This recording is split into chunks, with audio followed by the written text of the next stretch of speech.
On the evening of May 26, 1995, 22-year-old Tracy Brazzle went out with two friends for a night of fun at Kodiak Ron's pub in Everett, Washington. After her friends left following some drinks, Tracy decided to stay at the arcade to complete her game. That was the last time anyone heard from her. Despite extensive efforts by her family to locate her, no trace of Tracy was ever found. 2 months later, 26-year-old Patricia Barry went missing under similar circumstances and in the same area. 8 days later, her lifeless body was found in the woods, leaving her family devastated. What could have happened to Tracy Brazzle and Patricia Barry? Were both events connected? Hi, and welcome back to Mysterious Hook Friends. Today, we are looking at the disturbing case of Patty Barry and Tracy Brazzle.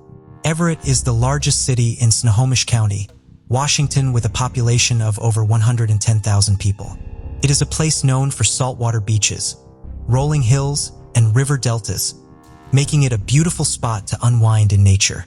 Unfortunately for two young women and their families, this lovely town was the backdrop to tragedy and years of grief. Tracy Brazzle was born on January 29, 1973 to Bill and Peggy Brazzle in Glenridge, New Jersey. Tracy had an older sister, Lisa, whom she loved and emulated a lot as a child. Tracy had a contagious smile, enjoyed reading books, and was eager to learn from a very early age. In 1986, when Tracy was 13 years old, her parents Bill and Peggy started having issues that led to their divorce. Peggy got custody of the girls and decided to move closer to her family in Snohomish County, Washington. They relocated when Tracy and Lisa were 16-19 years old, respectively. Bill loved his children and kept in touch with them at Snohomish, despite being separated from his wife and living in New Jersey. Tracy and Lisa continued their education in Snohomish County.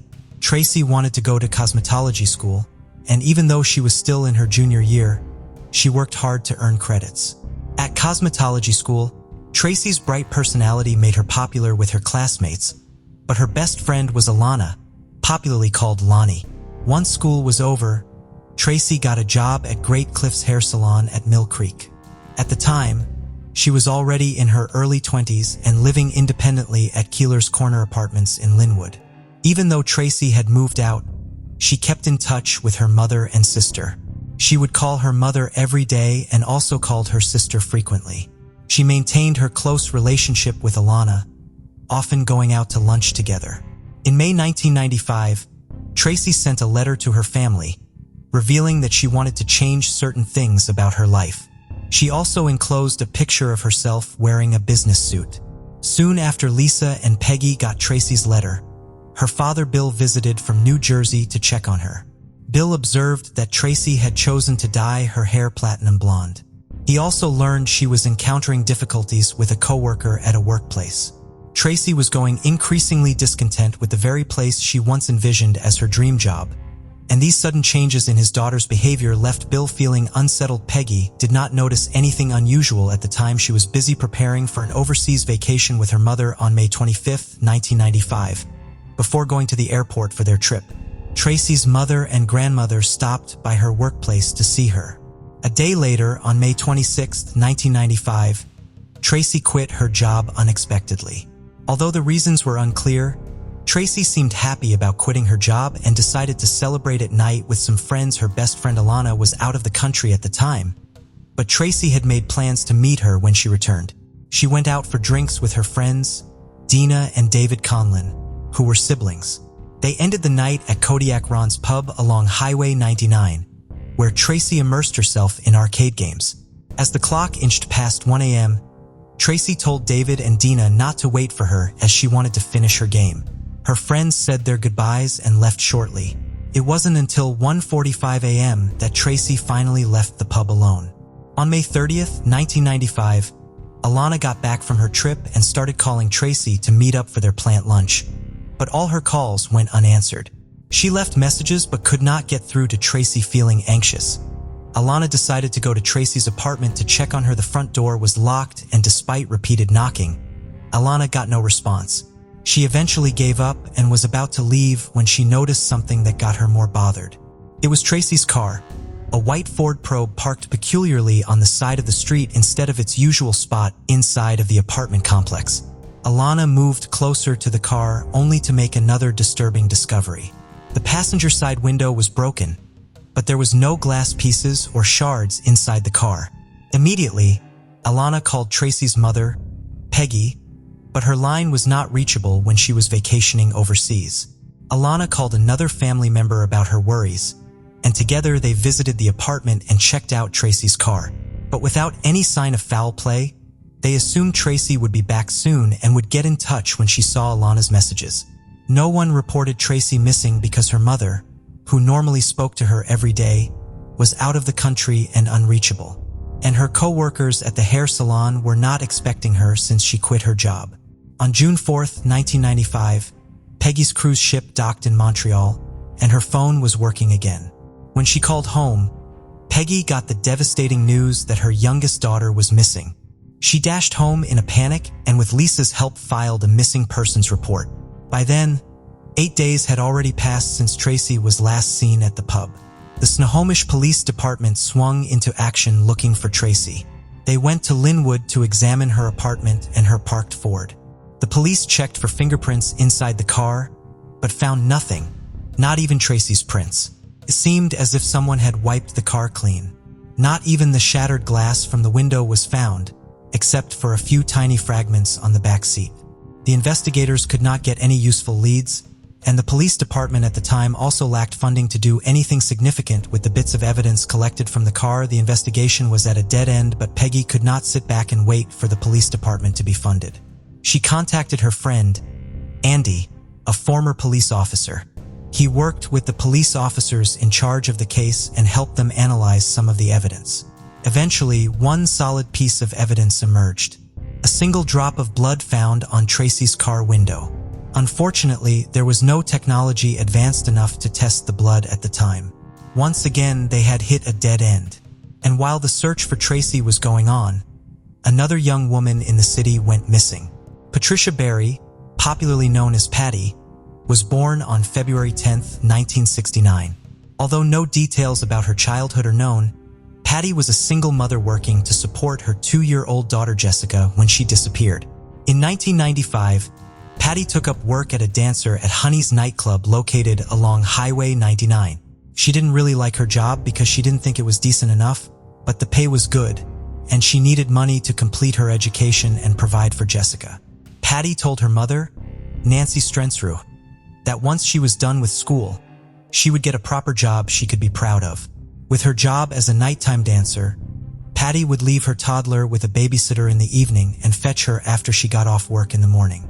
But on July 31st, 1995, Patty did not show up at the babysitter's house. The babysitter called Nancy, Patty's mother, who immediately felt worried. Everyone knew how important Jessica was to Patty, and it was unthinkable that Patty had simply forgotten to pick up her daughter. They contacted every hospital in the area and the county morgue to see if anyone matching Patty's description had been brought in. Nancy finally called the police and reported Patty as missing. Instead of waiting for the police to take action, the whole family went out in search of Patty. The police sensed the urgency and immediately put out an all-points bulletin without waiting for 48 hours to pass. The investigators found that Patty had gotten off work around 1:30 a.m. on July 31st, 1995. The bouncer on the shift that night at Honey's told investigators that he had walked Patty to her car and noticed she had a flat tire. Someone procured a fix of flat inflator, but it only got the faulty tire half inflated. Still, it was enough to carry her to the nearest gas station where she could fix the tire. With that information, the investigators traced the route they thought Patty would have taken and found a gas station. But a note taped on the air machine at the gas station said the machine was inoperable. This meant that Patty would have been unable to fill her tire there. While the investigators were out interviewing the people at the nightclub, Patty's family was also searching for her, and they would be the ones to stumble on the next important lead.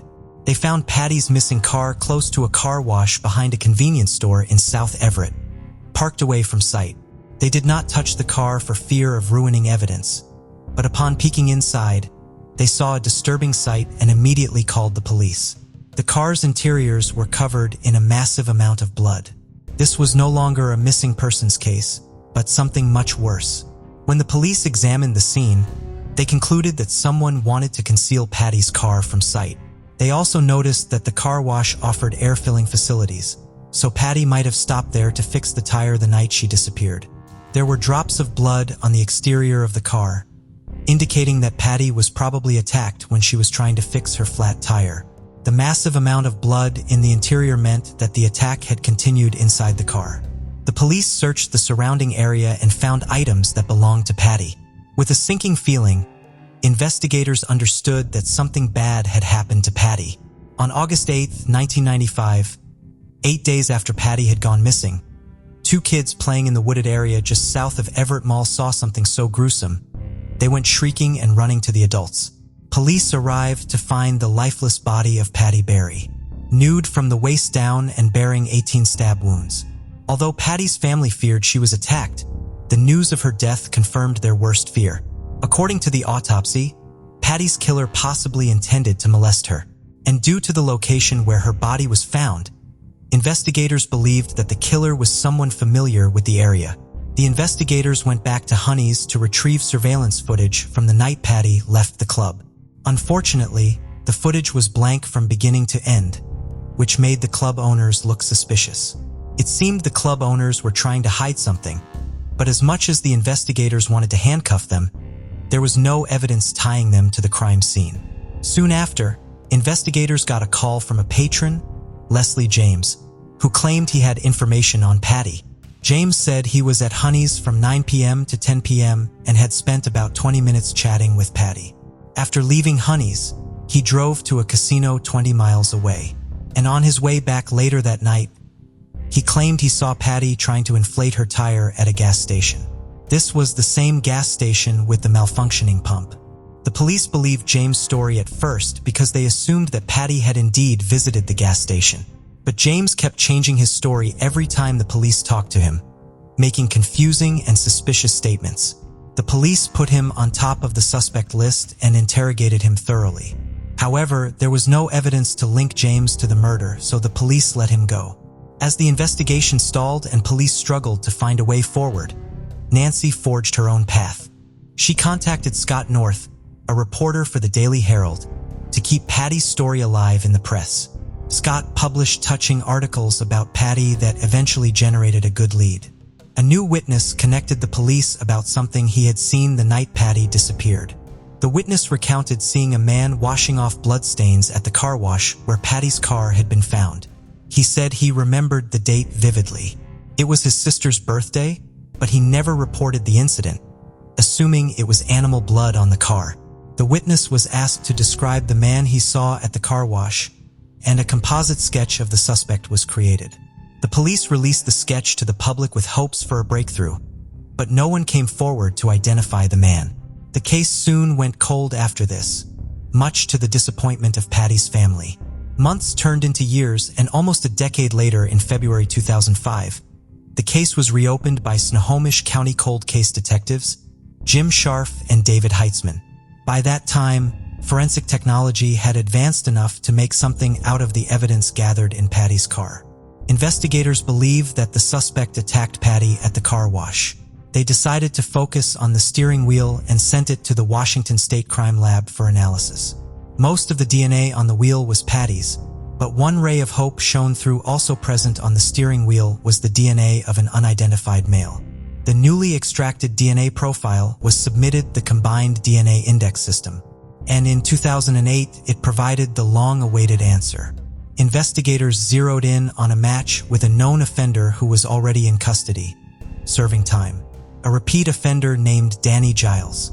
40-year-old Danny Giles had a long list of offenses on police record, but his DNA was only recently submitted to COITUS after a conviction for indecent exposure. He was a registered molester who was convicted of attempted abuse. His entire adult life had been spent going in and out of prison, starting with an abuse conviction in 1987. Throughout Giles' time in jail, he refused to be managed by psychologists and never participated in any treatment. He was described as psychopathic and posed a threat to women. According to Giles' ex-fiancée, he derived pleasure in threatening her with a knife. One of Giles' cellmates revealed that Giles admired the serial killer Gary Ridgway, popularly known by the moniker Green River Killer, for the number of lives he had claimed. But even the DNA evidence in Giles' criminal history were insufficient to charge him for Patty's murder. The DNA evidence only confirmed that Giles had been present in Patty's car, not that he had taken her life. The investigators started to piece the puzzle together and build a case against Giles. They compared the composite sketch of the suspect to Giles' picture and were astonished by the stark resemblance. They dug through records and discovered that Giles lived in the area where Patty's body had been dumped and was working for a local landscaping company at the time she was killed. But even with all this, they needed Giles to either confess to the crime or deny he was in Patty's car. Detective Jim Scharf researched Giles before meeting with him at the prison. He approached him as if seeking his help on Patty Barry's case, since Giles had lived and worked in the area. Giles said he had heard about Patty's death on TV, but didn't know anything else. He also denied ever being inside Patty's car and said he was unfamiliar with the area where the body was found. It was clear that Giles was telling lies. Detective Scharf knew that Giles would routinely visit the woods near Everett Mall to dump grass clippings from his landscaping workplace, the same woods where Patty's body had been found. To make Giles confess, Scharf showed him the DNA evidence that proved he was present in Patty's car. Despite being concerned, Giles staunchly refused to confess to the murder. But the detectives now had enough evidence to charge Giles with Patty's murder, so they did not waste time trying to get a confession. Since reopening Patty's cold case, the investigators had suspected that Tracy's disappearance and Patty's murder were linked. Both were young women who disappeared just months apart along Highway 99 late at night.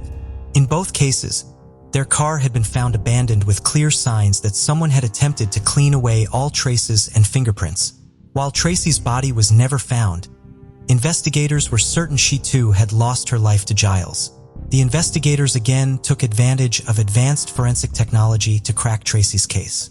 They sent a single drop of blood found on Tracy's car window for analysis and were able to extract DNA from it. This DNA also matched Giles' blood, proving that he had been present in Tracy's car as well. However, just as in Patty's case, Giles refused to confess or share any details about what happened to Tracy, but the detectives went ahead and charged him for Tracy's murder. On November 14, 2012, Giles was charged with the murder of Patty Barry and put to trial in Snohomish County Superior Court. After years of pain and loss, Patty's family could finally hope to get justice. Giles was also charged with Tracy's murder, but the prosecutors faced the problem of convicting him without having found Tracy's body. Because of that, Tracy's case was dropped and Patty's case was pursued. After days of hearing, Snohomish County Superior Court, Judge Bruce Weiss found Giles guilty of first-degree murder and sends him to 47.5 years in prison. The sentencing brought great relief to Patty's family, especially her daughter Jessica, who was then in her 20s. She said Giles was the reason she did not get to know her mother and demanded that he be taken away. Tracy's family tried to persuade Giles to divulge the location of Tracy's body, assuring him they had no interest in having him serve more time in jail. They only wanted to give their daughter a befitting burial. However, Giles remained silent all these years. Detective Sharp worked with a psychic in Tracy's case, who said Tracy was dead and her body was dumped in a shaft somewhere. Detective Sharp believed her body was somewhere near the area where her car was found, but the exact location continued to evade the police. The sentencing of Danny Giles brought relief to Patty's family, and also gave hope to Tracy's family that maybe one day they would have the opportunity to give Tracy a befitting burial. The story of Danny Giles only shows how certain offenders should not be carelessly released into society. Giles murdered Tracy and Patty during an 8-month period when he was on the run from authorities for second-degree theft. What do you think should be done to offenders like Giles? How best do you think they should be handled so they do not pose a threat to society? Share your thoughts in the comments section. Before we proceed, I've got an exciting surprise for you. We've launched a brand new channel dedicated to intriguing content such as old historical mysteries, cold cases, and particularly chilling horror stories perfect for bedtime. Drop a comment letting us know if you're a fan of horror stories or not. You can find the link in the description below. Let's find out who will be the first to explore it. Alright, let's dive back into the video. Althea Oakley was raised in Arroyo Hondo, close to Taos, New Mexico. After graduating from Taos High School in 1984, she was named Taos Fiesta Princess in 1985. She then pursued her studies at the University of New Mexico in Albuquerque. On June 22, 1988, 21-year-old Althea went to visit her boyfriend at his fraternity house near campus. Following an argument, Althea left the house by herself. Police believe she went to a nearby duck pond to thank after the disagreement. She had driven to the frat house, but apparently decided to leave her car there and walk back to the home she was sharing with her brother, Russell. At 8:42 p.m., at least 3 witnesses in the 1300 block of Buena Vista Southeast, 6 blocks away from Althea's home, heard a scream. When one of them looked outside, they saw Althea, who said, "I've been stabbed," before she fell to the ground. Althea had sustained several stab wounds to her torso. She was rushed to the University of New Mexico Hospital, but she died during surgery. Her funeral services were held at Our Lady of Sorrows Church in Arroyo Hondo. Police were able to get a description of Althea's killer from one of the witnesses from the scene. They described the perpetrator as a Hispanic male, approximately 20 to 24 years old, who stood 5 feet 7 to 5 feet 9 inches tall and weighed about 140 pounds. He had a medium build and short dark brown hair.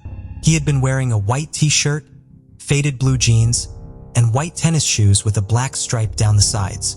A sketch of him was created and distributed, but Althea's killer remained unidentified.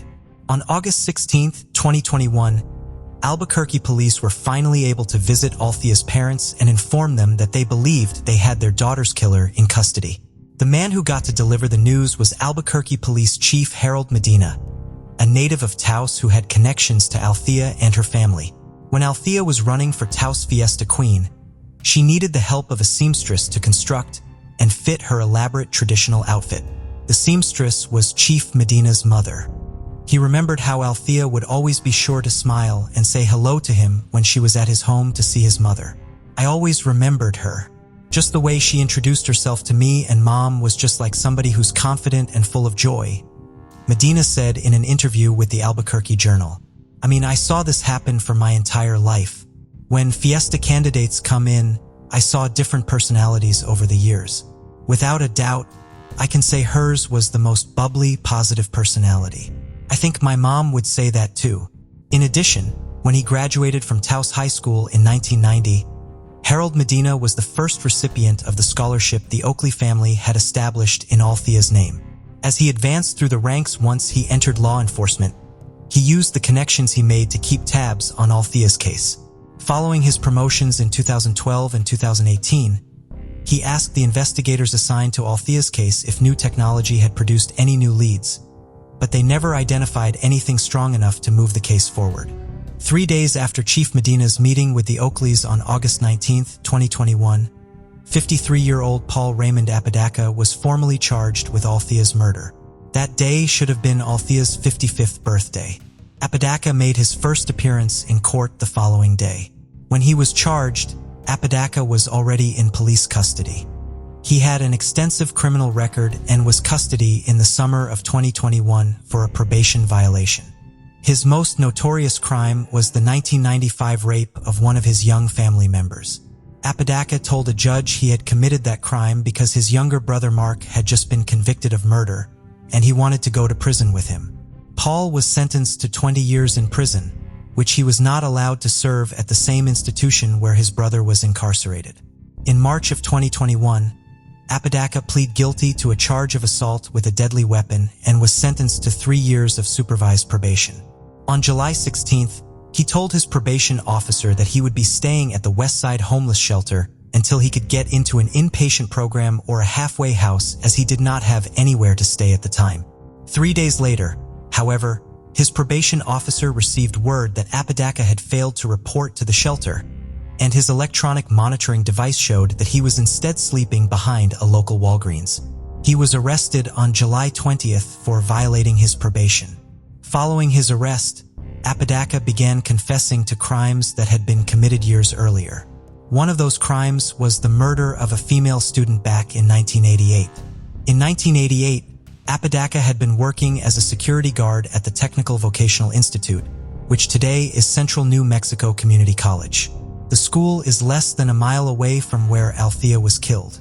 One night in June, he saw a young woman walking alone and wanted to talk to her, but she walked away before he did. He then began following her in his vehicle for several blocks. He then decided he wanted to hold her at knife point and then rape her. He drove ahead of her, parked his vehicle, got out of it, and waited for her. When she reached him, she smiled at him and said hi as she walked past him. "That's the worst part. I heard someone that smiles at you," Apodaca said during his confession. Instead of abducting and assaulting her, Apodaca stabbed her several times. He ran away when a witness saw him. When asked why he had wanted to attack the woman, Apodaca told investigators, "When I thought about it, what made me do it, what made me attack her, was all the hatred I had women. Because growing up, I seen men treating women bad and they go for the bad guys. And I try to be nice and good and they just don't want that." Authorities were skeptical of this unsolicited confession. A detective did ask Apodaca if there was any circumstance that inspired him to finally confess. In the eventual criminal complaint filed against Apodaca, that detective wrote, he said no. It was a shame that it took him so long to get to this point. Paul also said he realized what he had done was evil and dark. He said the word of God has helped him overcome the struggle. Apodaca did know some details of the crime that had not been released to the media and remembered the exact outfit Althea Oakley had been wearing when she was killed. A long denim skirt, a red and white striped shirt, and red flats. They were not going to risk the possibility that he had somehow heard these details from some other source, however, and they began investigating the crime again. They interviewed the witnesses from the crime scene and looked into Apodaca's employment history. They were able to confirm that he had been hired at the Technical Vocational Institute in March of 1988 and was still working there in June, based on payroll records. They also had an unusual piece of physical evidence that did tie Apodaca to the scene. Apodaca claimed he had been wearing a distinctive watch his aunt had given him, with a moving moon and sun on it on the day of the murder. He said he had taken it off while waiting for Althea to walk past him because he had assumed there would be struggle when he attacked her. Such a watch had been found in a nearby storm drain near a trail of blood. Following their own investigation and the discovery of the information supporting Apodaca's confession, authorities charged him with Althea's murder. Apodaca has also confessed to other murders and rapes, but authorities have so far not released details on those crimes or any investigations that may be underway in them. Althea's parents have not spoken publicly since Apodaca was charged with their daughter's murder. According to Chief Medina, his meeting with them was emotional and bittersweet, but the news did seem to give them some sense of closure. Chief Medina is now focused on preparing the case against Apodaca and securing his conviction, the final step in getting justice for Althea. In 1985, 28-year-old Denise Stafford was living in Sarasota, Florida with her husband Frank. Frank worked as a bartender at an establishment called the Playground Lounge, and the couple had a 1-year-old daughter. It was Frank who discovered his wife's body in their home in the 300 block of Tarpon Avenue just after 3 a.m. on October 13th when he returned home from work. The couple's daughter was found in her crib in another room, thankfully unharmed. Denise's time of death was estimated to be between 11 p.m. on October 12th and 3:10 a.m. on October 13th when her body was found. There were no signs of forced entry into the home. According to police, there was evidence that Denise had been attacked while she was standing up. However, Denise's body had been found on her bed. She was lying on her back with her head at the foot of the bed, leading police to believe that her killer had placed her on the bed after she was killed. Hundreds of pages of information were compiled in Denise's case file, but despite the best efforts of police, the case went cold. In November of 2020, Sarasota police made a new appeal to the public for information and announced that they hoped that new advancements in DNA technology could help in their investigation. The decades that had passed since Denise's murder did not diminish her family's desire for justice to be done in her case. According to Sarasota Police Department, civilian investigator Jeff Birdwell, when Frank Stafford was asked what should happen to the person responsible for his wife's murder, his immediate response was, "We still have the death penalty, don't we?" It would be the department's efforts to re-examine evidence in the case for DNA that would ultimately lead to them identifying the person they believe committed the murder. When the clothes Denise was found wearing were re-examined, DNA was found on areas on the bottom portion of her pants, near the back of her ankles and behind her knees. Police believe the DNA was transferred there when her killer picked up Denise's body to place it on her bed. Further testing showed that the DNA belonged to Joseph Magaletti Jr. 64-year-old Magaletti had died while serving life in prison in 2015. He had been convicted of the 1995 murder of Kathleen Leonard, one of his former neighbors. She had been strangled, and her killer had emptied out her purse and apparently taken the cash from it. Magaletti was not charged with the murder until 1999 when he was tied to the crime through mitochondrial DNA found in a hair discovered when authorities examined the bindings and ligature used on Kathleen. He was also later tied to the scene through fingerprints, when his fingerprints were found to be a match to prints found on the inside of Kathleen Leonard's apartment door, just below its knob. Magaletti is also considered a suspect in the 1987 abduction and murder of 19-year-old Elizabeth Zia. At the time, he worked delivering water to the video store where Elizabeth was employed. Magaletti worked as a bouncer at the Playground Lounge. This meant he knew Frank Stafford's work schedule and therefore when Denise would be home alone with her daughter. He had also previously visited the Staffords at their home. Since she knew him, Denise may have willingly let him inside the house, explaining the lack of forced entry into the home. The detectives initially assigned to the case in 1985 had come across Magaletti as a person of interest, but they did not have enough evidence at the time to conclusively tie him to Denise's murder. In terms of motive, police believe Magaletti's drug habit may have played a role in the murder. He was known to steal items to resell and commit robberies in order to get cash to use to purchase cocaine. He may have believed that there was something value in this Stafford home he could steal in order to sell for drug money. While Magaletti cannot be tried for Denise's murder or serve time for it, his identification and the fact that he is no longer alive is a comfort for Denise's mother, Dora Nipper. He's not going to harm anyone else. That has been my cry from the beginning. I didn't want to see any other mother go through what our family has, she said following the announcement of the victims and serve as a warning to perpetrators of cold cases. Victims and serve as a warning to perpetrators of cool cases. It's important for every suspect out there who hasn't been arrested to understand you haven't gotten away with it. Sarasota Police Department civilian investigator Jeff Birdwell, the lead detective on Denise's case, said after Magaletti's identification, "We're still coming. You still need to look over your shoulder. With some effort on our part and with technology, your day is coming." Before we continue, 90% of you haven't subscribed to our channel, so if you like this video, please subscribe. It motivates us to make more content for you. Okay, let's continue. At approximately 3 a.m. on March 17, 1983, a Montgomery County Sheriff's Office deputy was on patrol in the 4000 block of Interstate 45 near League Line Road in Conroe, Texas when he came across a roadside fire. When he got out of his vehicle to investigate, he found that the fire was in fact the burning body of a nude woman.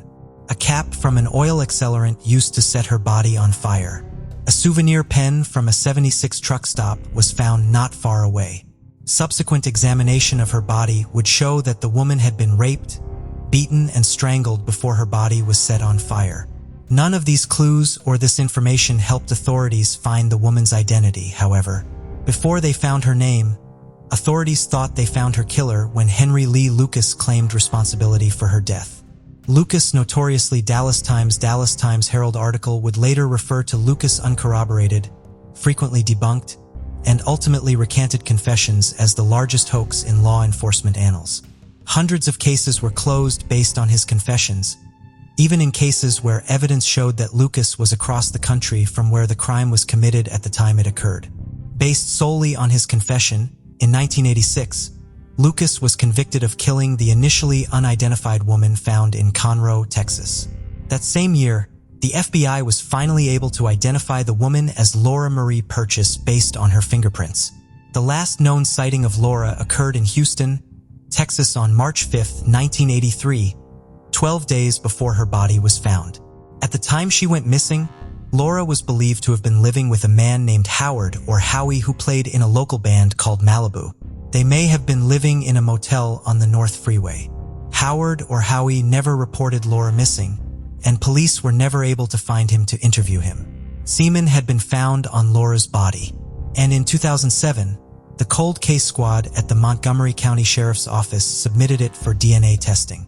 In 2008, the results of that testing showed that the DNA found on Laura's body did not belong to Henry Lee Lucas, nor did it belong to his frequent criminal cohort, Addis Toole.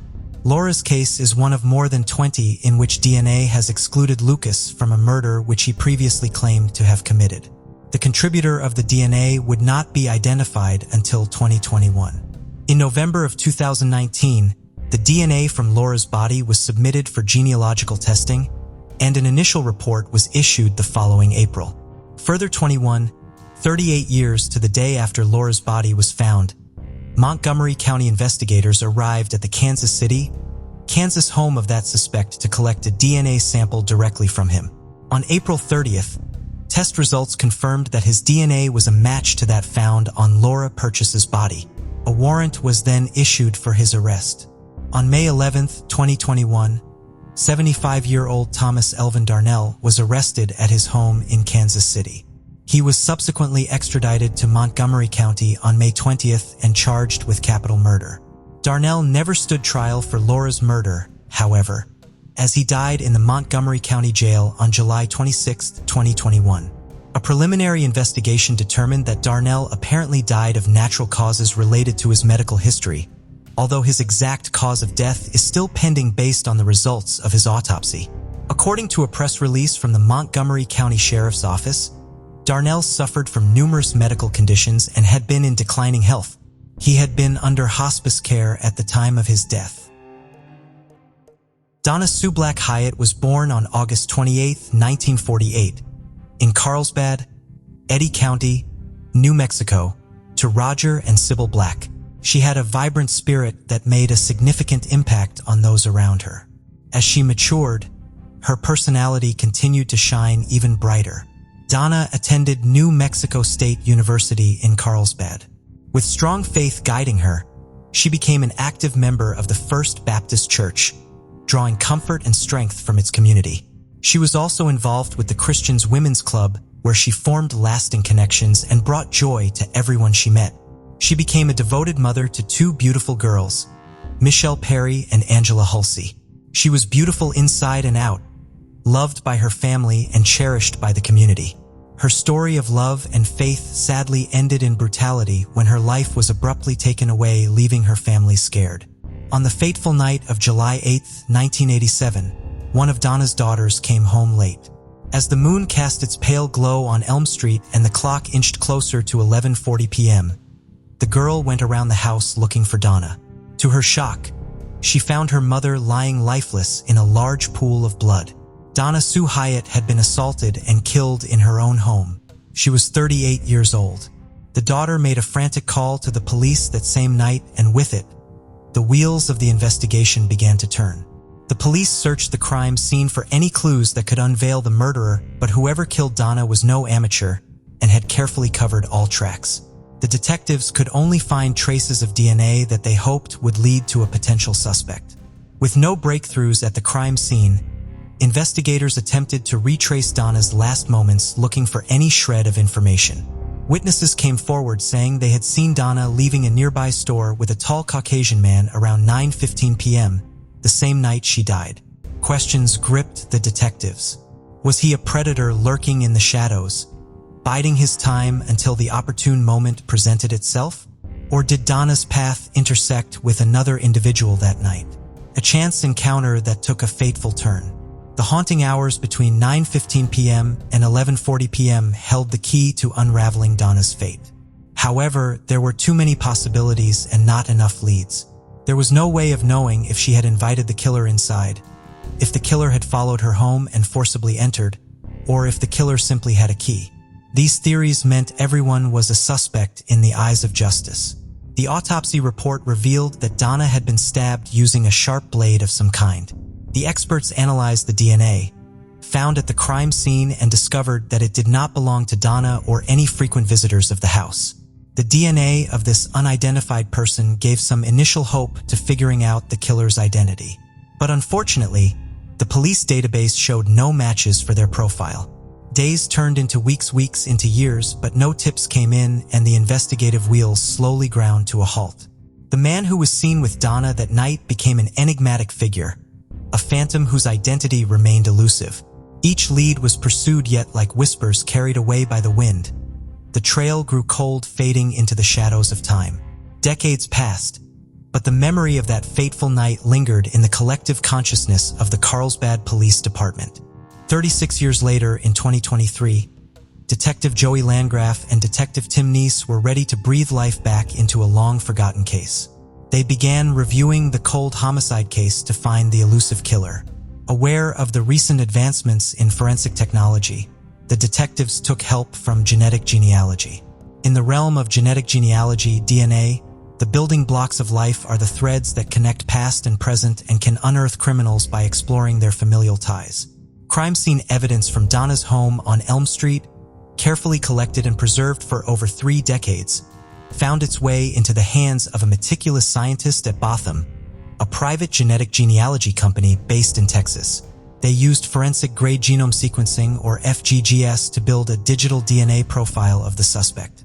Otham's team meticulously scoured online genealogy databases to find a match for the profile. Finally, in the labyrinth of ancestral records and hidden bloodlines, a name rose to the surface: Michael Ruff Wiggley. Michael Ruff Wiggley, from the city of Vegas, Texas, was born on March 6, 1959. At the tender age of 19, he was stationed at or hood as a soldier. But behind the facade of military discipline lurked a hidden malevolence that would shatter many lives. One of his early victims was Sandra Bellman, an innocent 18-year-old newlywed brimming with the dreams of new life. But her journey through blissful matrimony was brutally cut short on July 18, 1980. Found near Copares Cove, Texas, her lifeless body bore the scars of violence. It was revealed that she was beaten to death. Wiggley was immediately arrested after the incident, and his indictment took place on October 1, 1980, where he was charged with the murder of Sandra. But the horrors did not end there, as there was an even darker revelation: a charge of assault against a Keelan woman committed on June 30, 1980, just 18 days prior to Sandra's murder.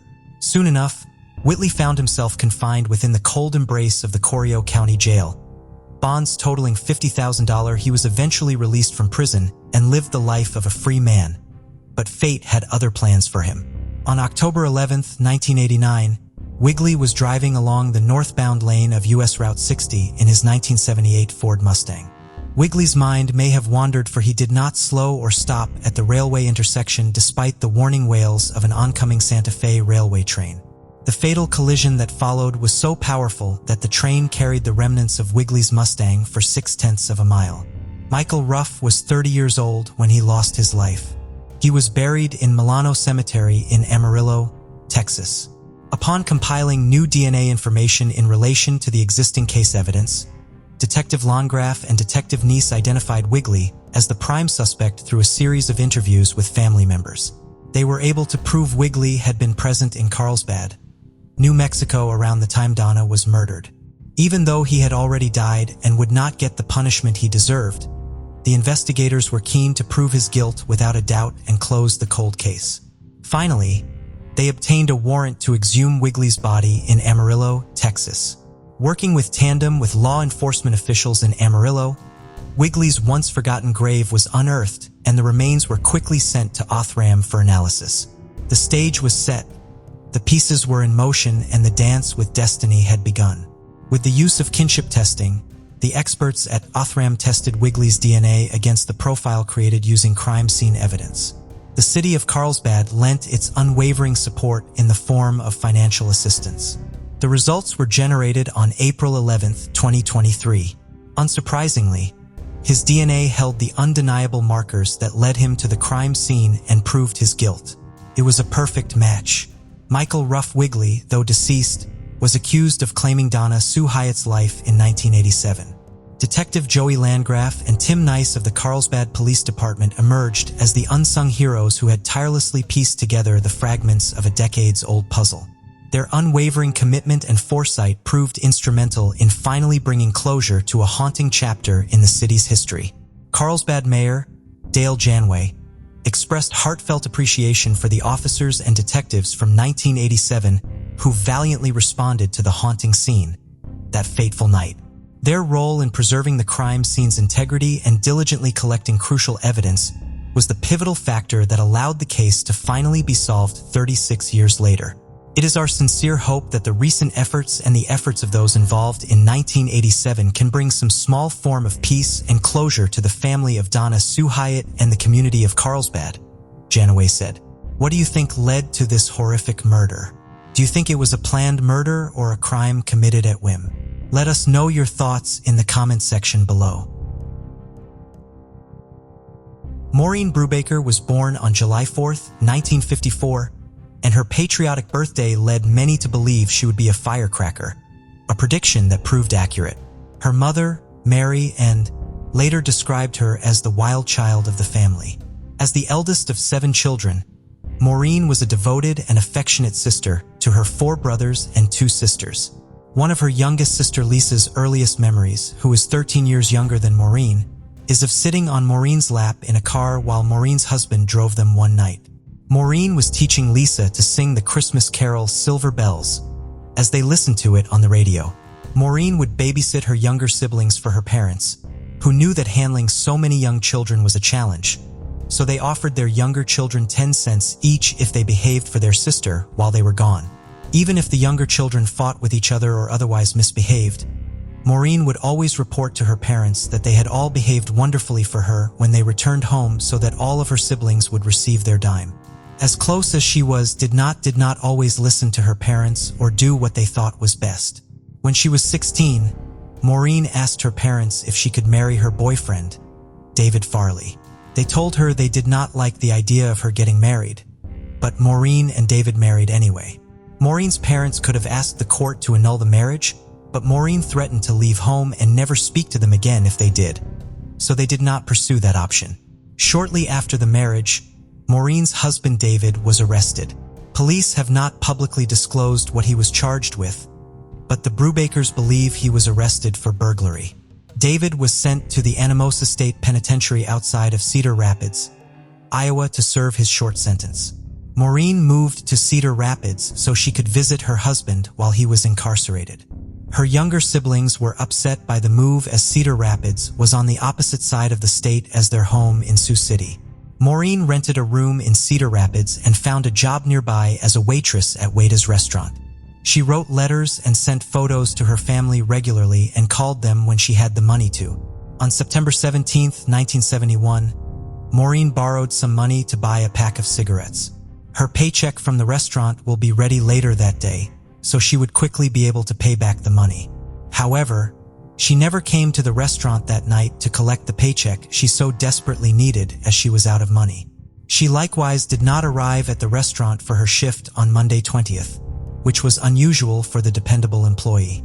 Her co-workers were worried about her, so they went to her rented room to see if she was there.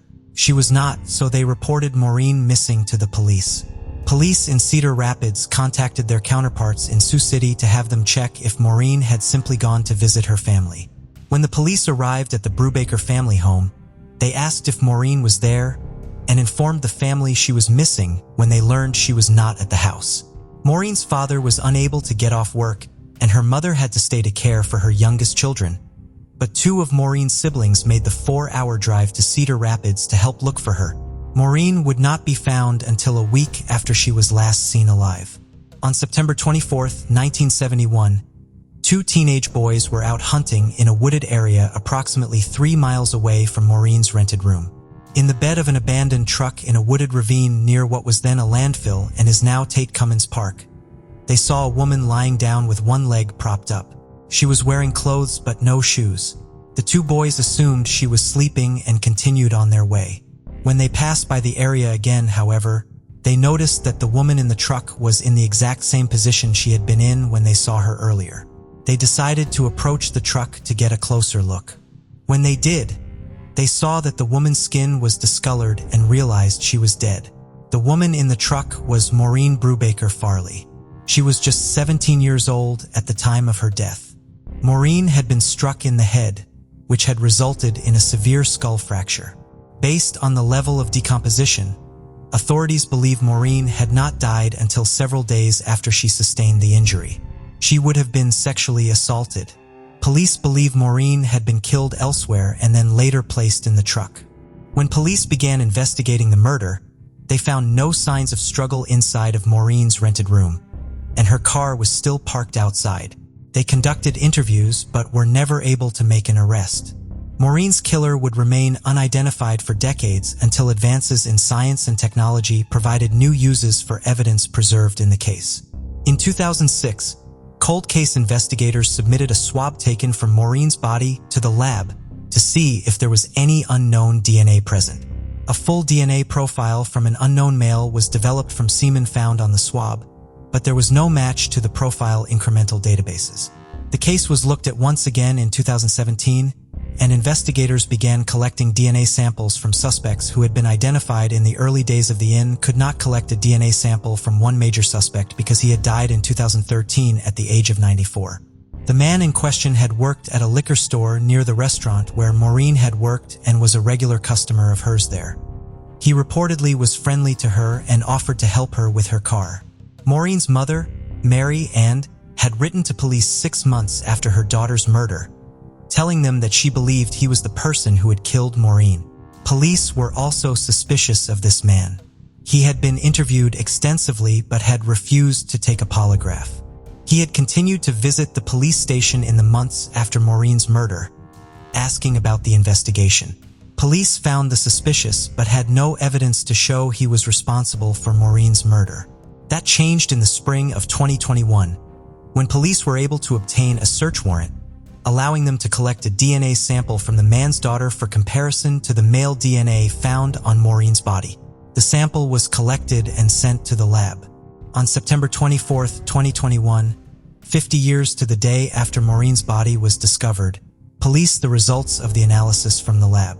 Testing confirmed that the DNA found on Moren's body had come from the father of the woman whose DNA had been submitted, the man the Brewbaker family had long suspected, George M. Smith. Moren's father passed away in 2002. Two of Moren's brothers also passed away before learning who killed their sister. Moren's mother and 4 surviving siblings are satisfied with the evidence and the formal closure of the case. While Smith may not have had to face justice in this life, Moren's mother believes he will still face consequences and is relieved she and her family have some measure of closure. "We just figure he'll suffer in hell for it," Mary and Brewbaker told the Sioux City Journal. "What's done is done, and at least we know it was him and we can quit wondering. We can let it go." On Thursday, June 9, 1977, 17-year-old Eric Goldstrand and 16-year-old Liana Edank spent the day fishing and swimming at the Broken Bowl picnic grounds near Fall Creek, Oregon. The high school sweethearts were on summer break from North Eugene High School in Eugene, Oregon, where they each had a close circle of friends. The couple drove east on Highway 58 in Eric's truck, carrying the picnic lunch his mother had prepared for them. They were expected to return home by 10 o'clock that night, but they did not arrive as planned. Earlier in the evening, Eric had called home to inform his father that he was experiencing problems with the truck. He asked him to come looking for him if he and Liana did not arrive home one time. Eric's parents, Ted and Donna, therefore then drove out to the picnic area. There, they located the truck, but not Eric and Liana. Their clothes were inside of the truck, so Ted and Donna knew that wherever their son and his girlfriend were, they were only dressed in their swimsuits. Eric's parents then notified law enforcement, and a Lane County Sheriff's deputy arrived on the scene to help search for the 2 missing teenagers. The deputy and Ted went out to search while Donna stayed behind with the truck. They located Liana's body in a secluded area within the picnic grounds. She had been raped and then shot. Ted took Donna home for the evening, telling her the search would resume in the morning. He did not tell her that Liana had been found dead and that the picnic area was now a crime scene. The next morning, Eric's parents were notified that Eric's body had also been found several hours after Liana was located. His body was found in a group of bushes and he had also been shot. An extensive investigation was launched to find Liana and Eric's killer.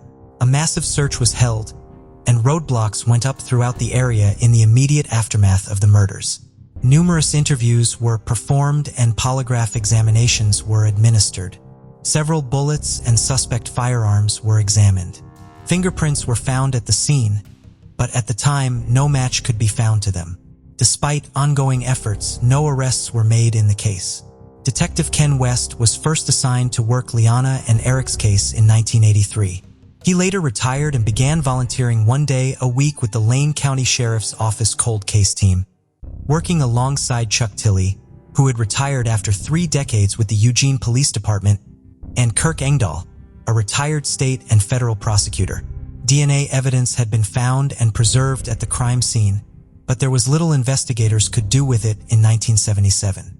Decades later, however, this would be the evidence that finally identified the young couple's killer. In July of 2020, the DNA from the scene was run again and Parban Nanolabs was brought in to analyze the profile. They were able to generate an image of what the killer may have looked like based on his DNA. They also used genetic genealogy to try to identify him based on his relatives. They ultimately determined that the killer was most likely one of 3 members of a family from Oak Ridge, Oregon. Only one of these family members was still local. Investigators were able to surreptitiously collect the butt of a cigarette he had smoked, and the DNA found on it eliminated him as a suspect. This left 2 brothers, who were then living in Mesa, Arizona, as potential suspects. Authorities in Oregon began arranging to collect their DNA and bring the case to a grand jury once they conclusively determined which brother was their suspect. However, on February 24, 2021, the 2 brothers got into an altercation. The younger of the brothers was injured during the fight, and the police were called. Before they arrived on the scene, the older brother took his own life. While he will never know for sure, Kurt West suspects that the older brother may have ended his life rather than come in contact with the police, in part because his involvement in Liana and Eric's murders and the DNA he had left at the scene may have still been at the back of his mind. The surviving brother cooperated with police, answering questions about his older brother. Delays in the final DNA testing went on for months, but on September 23, 2021, more than 44 years after Liana and Eric were killed, the Lane County Sheriff's Office announced that the DNA found at the crime scene belonged to Ronald Albert Troy. Troy had been 23 years old at the time of the murders and had recently been discharged from the military. He was a Lane County resident in 1977 but left Oregon in the early 1980s, eventually moving to Mesa in 2008. It's a relief he's not going to be able to hurt anyone again. But there's a part of us who wanted to see him and know why. And all these things we're never going to know, Liana's cousin, Kathy Kloster, said after Troy's identification. Eric's mother, Donna, does see a silver lining in Troy's suicide as she was terrified of having to go through a trial and what could happen if Troy somehow managed to get acquitted. The DNA testing performed in the case by the Cold Case Unit was funded with donations made to the unit by the public. Liana and Eric's families are grateful to the investigators who never gave up on the case. They hope the resolution of the case will give hope to other families still waiting for answers in cold cases and serve as a reminder to criminals that while they may not have been caught yet, they may still one day have police come knocking on their door. In July of 1991, 17-year-old Patricia Moreno, known to her loved ones as Trisha, was in the care of the Department of Social Services. She had been living in one of their foster homes on Henry Street in Malden, Massachusetts for the past 2 months. Trisha's foster mother did not allow smoking inside the home, so Trisha would often go out onto the 3rd-floor apartment's fire escape to smoke cigarettes. The fire escape is where Trisha would be found at approximately 3 a.m. on July 20th, having been shot in the head. Trisha was rushed to Massachusetts General Hospital, where she died as a result of her injuries 30 years. On September 29, 2021, Middlesex County District Attorney Marion Ryan announced that a grand jury had returned an indictment for first-degree murder and that 48-year-old Rodney Daniels of South Fulton, Georgia had been charged in connection with Trisha's murder. He had been arrested without incident at his home in Georgia on September 27th and would be extradited back to Massachusetts. Daniels had been dating one of the two teenage daughters of Tricia's foster mother and sometimes stayed at their apartment. In 1991, he told police he had been asleep on an armchair in the apartment's living room when he was awoken by 2 gunshots. He went out onto the fire escape where he found Tricia, critically injured. Tricia's foster mother then called 911. Police learned that Daniels had been aggressive and threatening towards shortly before her death to Daniels standing in her bedroom. He had a gun in his hand, which he then pointed at Tricia's head. Tricia's foster mother never reported this to the police or to the Department of Social Services. These same documents detail accounts of Daniels bragging about the police failing to find gunpowder residue on him and telling Tricia's foster mother, "Yes, you can," after she said that a person could not get away with murder. Police were able to confirm that Daniels had been in possession of multiple handguns prior to Tricia's murder. In 2020, Tricia's case was re-examined by the Middlesex District Attorney's Office Cold Case Unit, which had been formed the year before. They returned to the apartment where Tricia had been killed and meticulously recreated the crime scene.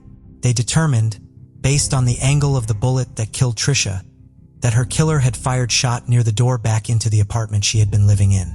In addition, investigators were able to locate a witness who had just returned to the United States after an extended period of time outside of the country.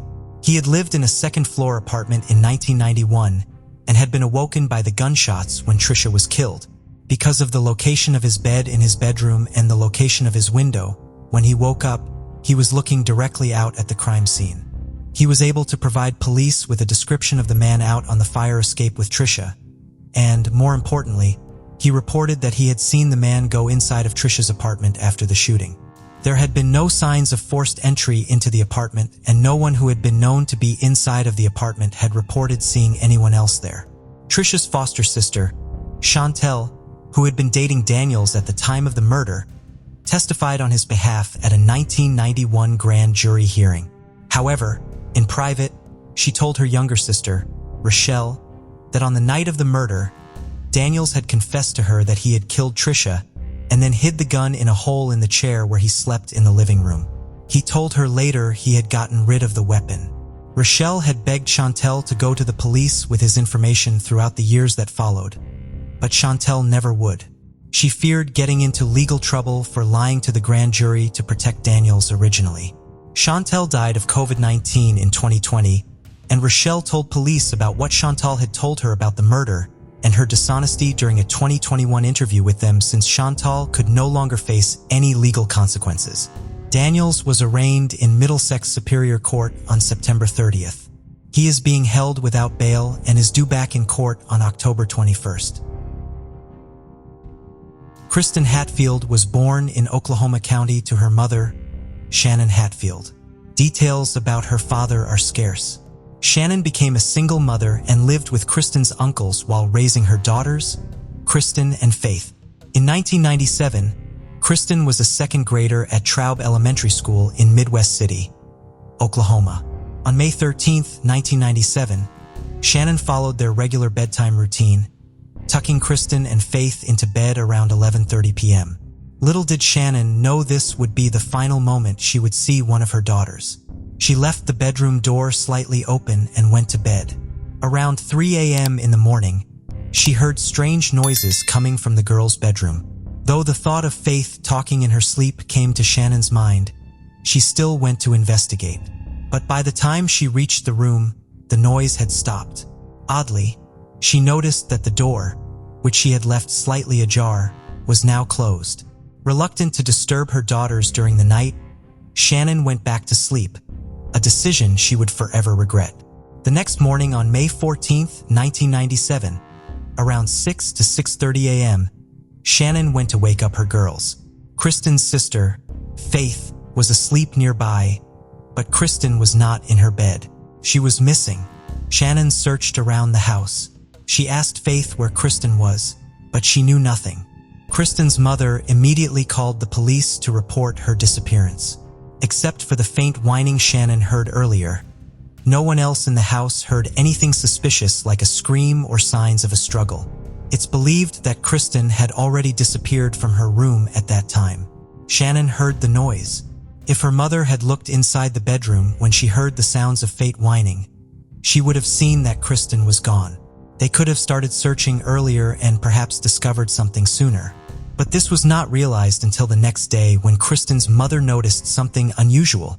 The bedroom door was closed, which was not normal. The police initially considered the possibility that Kristen had left the house on her own during the night. They speculated that she might have gone to a friend's house, taken a walk around the neighborhood, or visited a nearby park. Although it may have seemed unusual, there were cases where children had left their homes at night and wandered around only to be found later. However, in Kristen's case, the police's assumption turned out to be incorrect and their initial theory was proven wrong. Upon examining Kristen's room, the police noticed that her window was slightly open and found a small blood stain on the windowsill. They searched the house and the yard for clues. Outside, they discovered Kristen's bunched-up underwear against the fence, also stained with blood. It was evident that Kristen hadn't simply wandered off on her own. She had been abducted, putting her in immediate danger. The police understood the urgency of the situation and knew that time was critical. Kristen was last seen at 11:30 p.m. the previous night, and her disappearance was discovered at 6:30 a.m. the next morning, a span of 7 hours where anything could have occurred. The police quickly began searching the neighborhood, questioning neighbors about any sightings of Kristen or any unusual activity during the night. One resident reported hearing dogs barking around 2 to 3 a.m., but didn't find anything suspicious when he investigated. Blood samples from the underwear and windowsill were sent to the lab for analysis. Surprisingly, the results indicated that the blood did not belong to Kristen. It was from an unidentified male. Now Kristen's mother was a single mom. Kristen and Faith lived in their uncle's house with her. Shannon also had a history of drug abuse. Kristen's uncles and their families were not very fond of Shannon. Considering Kristen's family issues, the police didn't exclude any family members as potential suspects or individuals who might have knowledge about her disappearance. They thoroughly investigated everyone and followed up on every lead and tip they received. However, none of these avenues yielded any significant information, leading to a quick stagnation in the case. Over the years, Kristen's name faded from the public conversation, and she became known as the girl occasionally featured on missing person flyers around town. Nonetheless, her family remained determined to find answers, and the police were equally committed to not giving up on the case. 18 years after Kristen's disappearance, in June 2015, a new team joined the investigation into Kristen's disappearance. Taking a fresh approach, they decided to resubmit the DNA samples found on the window and the victim's underwear to the database. With advancements in technology as time passed, they hoped to find a match. DNA analysis was still developing in the late 90s, so someone who wasn't in the system then might be now. Chief Brandon Claves of the Midwest City Police Department had an unwavering determination to solve the case. Detective Miller also felt a strong connection to it. Miller and Brandon agreed to work on the case together. They possessed a complete male DNA profile from the crime scene, matching the bloodstains on the window and the underwear. Their first step was running the DNA samples through COIDUS, the combined DNA index system. Unfortunately, they did not find a match, but they remained hopeful. They had a list of approximately 100 men to consider since the DNA belonged to a male. They eliminated individuals who were clearly not involved and focused on those who seemed suspicious. They planned to visit them and collect DNA samples for comparison to the DNA found in 1997. One person of interest was a 55-year-old Anthony Palma, the neighbor who recalled hearing dogs barking around 2 to 3 a.m. on the night of the disappearance. Initially, he wasn't deemed suspicious during the questioning in 1997 when he was 38 years old. Palma claimed he was at home when Kristen went missing, going to bed around 2 to 3 a.m. after hearing the dogs barking. In 1997, he was questioned due to his proximity to the Hatfield and his alleged yard work for them, which he oddly denied. He also denied knowing Kristen's mother. In June 2015, investigators decided to revisit Palma. His wife mentioned his emotional reaction to Kristen's disappearance and his familiarity with the family. Palmer recalled seeing a white Chevy truck at the Hatfield home the day Kristen vanished. He agreed to provide a DNA sample via a mouth swab. On July 22, 2015, the Oregon State Bureau of Investigation confirmed that Palma's DNA matched the DNA found at the crime scene. As investigators reviewed the old case file, they discovered discrepancies between the information provided by Palma and the contents of the file. They couldn't find any documentation that his house had been searched in 1997. Detective Miller received the results and he exclaimed, "Anthony Palma was the killer." The DNA from the windowsill and underwear matched Palma's despite his claims of being deeply affected by the case. He had lied to the police. They never searched his home in 1997, raising suspicions about what might have been found then. Initially, Palma denied knowing the family, but Kristen's mother remembered a conversation with him that left her uneasy. However, in her heightened state after her daughter's disappearance, she hadn't considered him a likely suspect and viewed everyone as strange and suspicious. But the friendly neighbor, Palma, already had secrets hidden in his life's history. Anthony Palma was born in 1959. The police found out that Palma had already served a year and a half of a 5-year sentence long before he even lived beside the Hatfields. During his trial, another woman testified that Palma had drugged and assaulted her when she was 17. This revealed a pattern of troubling behavior. Authorities then delved into Palma's past and found disturbing incidents. In 1980, he was suspected of breaking into his girlfriend's sister's bedroom, assaulting her, and escaping before getting caught. The police saw his truck parked nearby but lacked evidence for an arrest. He assaulted and attacked his landlord, leading to a conviction for assault and battery. Shockingly, Palma had been living near the Hatfields' home for 7 years. Kristen was just 1 year old at the time he had moved there. Authorities were both thrilled to connect him to the case and stunned that he had been right under their noses all along. The impact on the family could only be imagined. Returning to the case by October 12, 2015, the investigators had gathered enough evidence to interview Palma. They asked him if he remembered anything unusual about the day or even before Kristen's disappearance. Palma responded by denying any involvement with Kristen or her family except for seeing a white truck in front of their yard. He claimed that he typically spent his time working on his yard and fixing neighbors' bikes, but denied calling the kids over to his house. He mentioned having a daughter named Christy who often played with the neighborhood kids. When asked if he had seen Kristen and her mother Shannon around the neighborhood, Palma claimed to have seen Kristen playing with another girl named Crystal, but he couldn't recall the specific time frame. He stated that he was generally cautious around people and didn't pay much attention to who was there. Palma denied having any interactions with Kristen, never recalling helping her with her bike or talking to her. He asserted that he didn't know Kristen or her family and wasn't aware of how long they had lived there. On the night of May 13, 1997, Palma said he didn't leave his house. He mentioned that his dog barked at the back fence, assuming it was due to the presence of other animals or dogs in the area. Palma didn't investigate further and simply called the dog inside before going back to bed. Palma expressed suspicion towards Shannon for leaving the house, believing that she should have stayed in case Kristen returned or received a call. Palma brought up Shannon's drug use and mentioned allowing her brother, who was helping search for Kristen, to stay at his place temporarily. When asked if Shannon's brother confided in him or provided any useful information, Palma denied it. During the interview, the investigators confronted Palma with the DNA evidence. His DNA was found on the windowsill of Kristen's room and on the underwear discovered in the backyard. Despite his earlier claims of never being in the backyard or having any contact with Kristen, Palma's repeated denial and lack of explanation for his DNA being present raised suspicions. Although there could be legitimate reasons for his DNA to be found in someone else's backyard, Palma's previous statements contradict the evidence, leaving him with no credible explanation. After 18 years, on October 12, 2015, the same day after his interrogation, Anthony Palma was arrested and charged with the kidnapping and presumed first-degree murder of 8-year-old Kristen Hatfield. During the trials in 2017, he pleaded not guilty, but on October 13, 2017, he was found guilty. On November 27, 2017, the jury convicted him, and he received a life sentence without parole.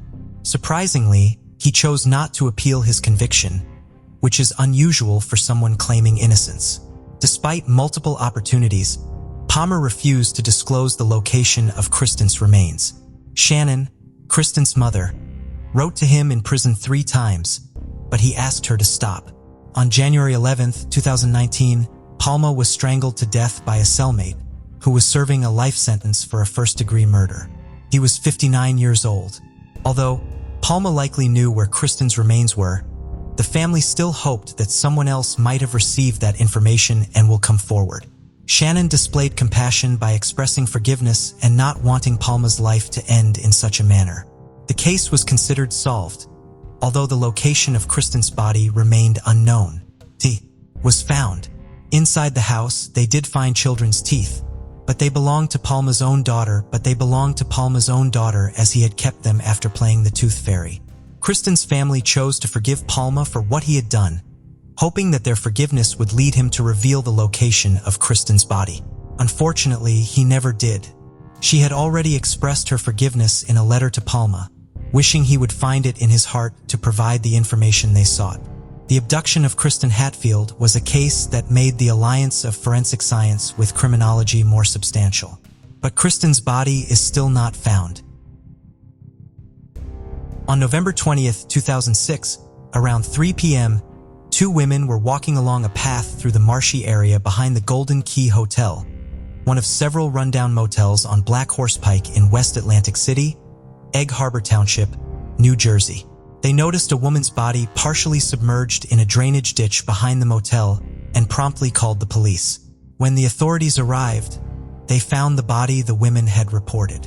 As they continued searching the area, they also discovered the bodies of 3 additional women in the same drainage ditch. The bodies were all found along the ditch, spaced out no more than 50 yards apart from one another. None of the bodies had purses, wallets, or identification with them. They were all fully clothed, except they were all missing their socks and shoes. They had all been found with their heads pointing east towards Atlantic City. Authorities would soon come to believe that all 4 women had been killed by the same perpetrator. The orientation of the bodies and their proximity to the eastbound lane of the Atlantic City Expressway would lead to their unknown killer being frequently referred to as the Eastbound Strangler, among other monikers. Based on the levels of decomposition present in the 4 bodies, police believed all 4 victims had been killed at different times. The first victim had been killed as early as 6 weeks prior to the discovery of her body. The second victim was killed approximately 2 weeks later. The third died approximately a week after the second victim, and the fourth was killed approximately a week after that, shortly before the bodies were found on November 20th. The body that had brought the police to the scene and the most recent to have been killed belonged to 35-year-old Kim Raffo. Kim had grown up in the Brooklyn neighborhood of Canarsie. Both her young parents had struggled with substance abuse, but despite the issues at home, Kim was a loving and happy child who was always smiling. As Kim entered adulthood, she seemed to be on the right path towards a more stable life. She married her husband, Hugh, in 1989, and the couple moved to Florida to be with Kim's sister and mother, who had divorced Kim's father in 1988. Hugh found a good job working in construction, and the couple purchased a 4-bedroom home in Pembroke Pines. Kim and Hugh welcomed a daughter in 1992 and a son in 1994. In addition to her own children, Kim also helped take care of her sister's 2 children. She was active volunteering with the PDA and Girl Scouts, and her next-door neighbor reported that Kim and her family were ideal neighbors. Kim's idyllic life eventually fell apart. For some reason, something abruptly changed in Kim in 2001, according to her loved ones. I don't know if she just tired of being the one everyone always relied on, her sister Marie said shortly after Kim's death. I don't know if she just got fed up with being supermom or the superwoman of the family. We don't know. I wish I could have had my final words with her. That year, Kim enrolled in a cooking class at the Sheridan Technical Center in Hollywood, Florida. Through the class, she met a habitual drug user named Kenny and began having an affair with him. When Kim's husband, Hugh, learned of the affair, he attacked Kenny with a baseball bat. Kim refused to end the affair with Kenny or give up the cocaine habit she was beginning to develop under his influence. Hugh therefore took the kids and left. He sold the family home and took the children to Ocean City, New Jersey. Kim moved to Atlantic City to be closer to her children, bringing Kenny with her. After Hugh and Kenny got into another altercation, Kim and Hugh's children were placed in foster care.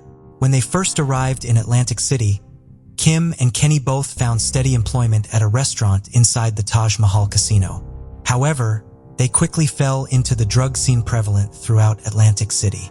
Kim's once social drug habit turned into a full-blown addiction to crack cocaine fueled by her guilt over no longer being with her children. Neither she nor Kenny could hold a job anymore as their drug habit escalated. Kenny began shoplifting, and Kim turned to sex work, selling herself on Pacific Avenue, known locally as the Track, 1 block inland from the boardwalk. On September 9, 2006, Kim's estranged husband, Hugh, arrived in Atlantic City. He had been working construction jobs up and down the East Coast. Kenny was in jail at the time on a shoplifting charge. Hugh told his estranged wife he was there to help her if she wanted to get her life back on track. When Hugh left Atlantic City, Kim went with him and stayed with him for several weeks at a motel in Jericho, New York on Long Island while Hugh was working in the area. The couple did not reconcile, but Hugh still viewed his estranged wife as a friend he wanted to help. After 5 weeks in New York, Kim told Hugh that she had unfinished business she needed to handle back in Atlantic City. She made plans to meet back up with Hugh after a week before leaving for New Jersey, but she never returned. This had not been the first time Hugh had tried to help Kim get her life back on track, but it, unfortunately, would be the last. The last confirmed sightings of Kim alive occurred in the early hours of November 19th, the day before her body was found. She came in to Papa Joe's, a diner on Pacific Avenue, shortly after it opened at 2:30 a.m. According to Joseph Bassino, the owner of the diner who also knew Kim, she ordered her usual breakfast of 2 fried eggs, American cheese and sausage on a Kaiser roll, and a Mountain Dew. After she ate, Kim went outside and got into a black Nissan Maxima. A source who had been a high-ranking member of law enforcement working on the case early on would later tell NJ Advanced Media, speaking under the condition of anonymity, that Kim had been with a client in a room at the Taj Mahal Hotel and Casino. She left the room to go buy drugs around 5 a.m., telling her client that she would come back to the room. She never did. He called her several times, but she never answered. The client, a doctor from North Jersey, was identified using Kim's cell phone records. He was cleared by police because surveillance footage supported his account and showed him at the hotel and in the casino. Post-mortem examination would determine that Kim had died as a result of strangulation with some sort of rope or cord. Because of decomposition, authorities were only able to state more broadly that the second-to-last woman killed had died of asphyxiation, with strangulation being a possibility. She was 23-year-old Tracy Ann Roberts from Bear, Delaware. Tracy had been an active and loving child whose favorite thing to do was spend time with her friends. Her life began to go off track when she was 14, and she began experimenting with drugs and alcohol. She dropped out of high school at 16 and found a job as a telemarketer for a mortgage broker. She began dating one of her coworkers and gave birth to their daughter when she was 18. The baby's father was awarded primary custody of her when she was 5 months old. Tracy began taking steps to improve her life, enrolling in a trade school and training to be a medical assistant. She found a job at a doctor's office, and the Delaware Housing Authority helped her purchase a townhome. Tracy's boyfriend brought their daughter to live with her there. According to Tracy's mother, this was the happiest time of Tracy's life. This happy period soon ended, however, when the doctor's office where Tracy worked moved after she had been there for almost a year, leaving her without a job or any way of making her mortgage payments. Her relationship with her daughter's father ended, and her home went into foreclosure. Tracy began using cocaine with increasing frequency. Tracy spent a few years moving between Delaware, Philadelphia, and South Jersey. She returned to Atlantic City for the last time in August of 2006, trying to escape an abusive relationship. She worked for a time as an exotic dancer until her drug use left her too thin and frail for club owners to want to employ her. She then turned to the streets and to sex work. The once social Tracy became isolated and quiet, according to other sex workers she met during this time. Shortly before her death, Tracy had almost left Atlantic City. On November 8th, A man who had wanted to be her pimp had punched Tracy so forcefully in the neck that she began coughing up blood and had to be taken to a hospital. While she was there, she called her mother, Joyce, to ask her to come pick her up and bring her back to Delaware. Joyce made the 90-minute drive but found when she reached the hospital that she had arrived 5 minutes too late. Tracy had just checked herself out and left with 2 unidentified men. "We are good people who had a daughter who had a disease," Joyce Roberts said during an interview prostitute in Atlantic City. This was somebody's daughter. The cause of death of the other 2 victims could not be determined because of the advanced level of decay in their bodies by the time they were discovered.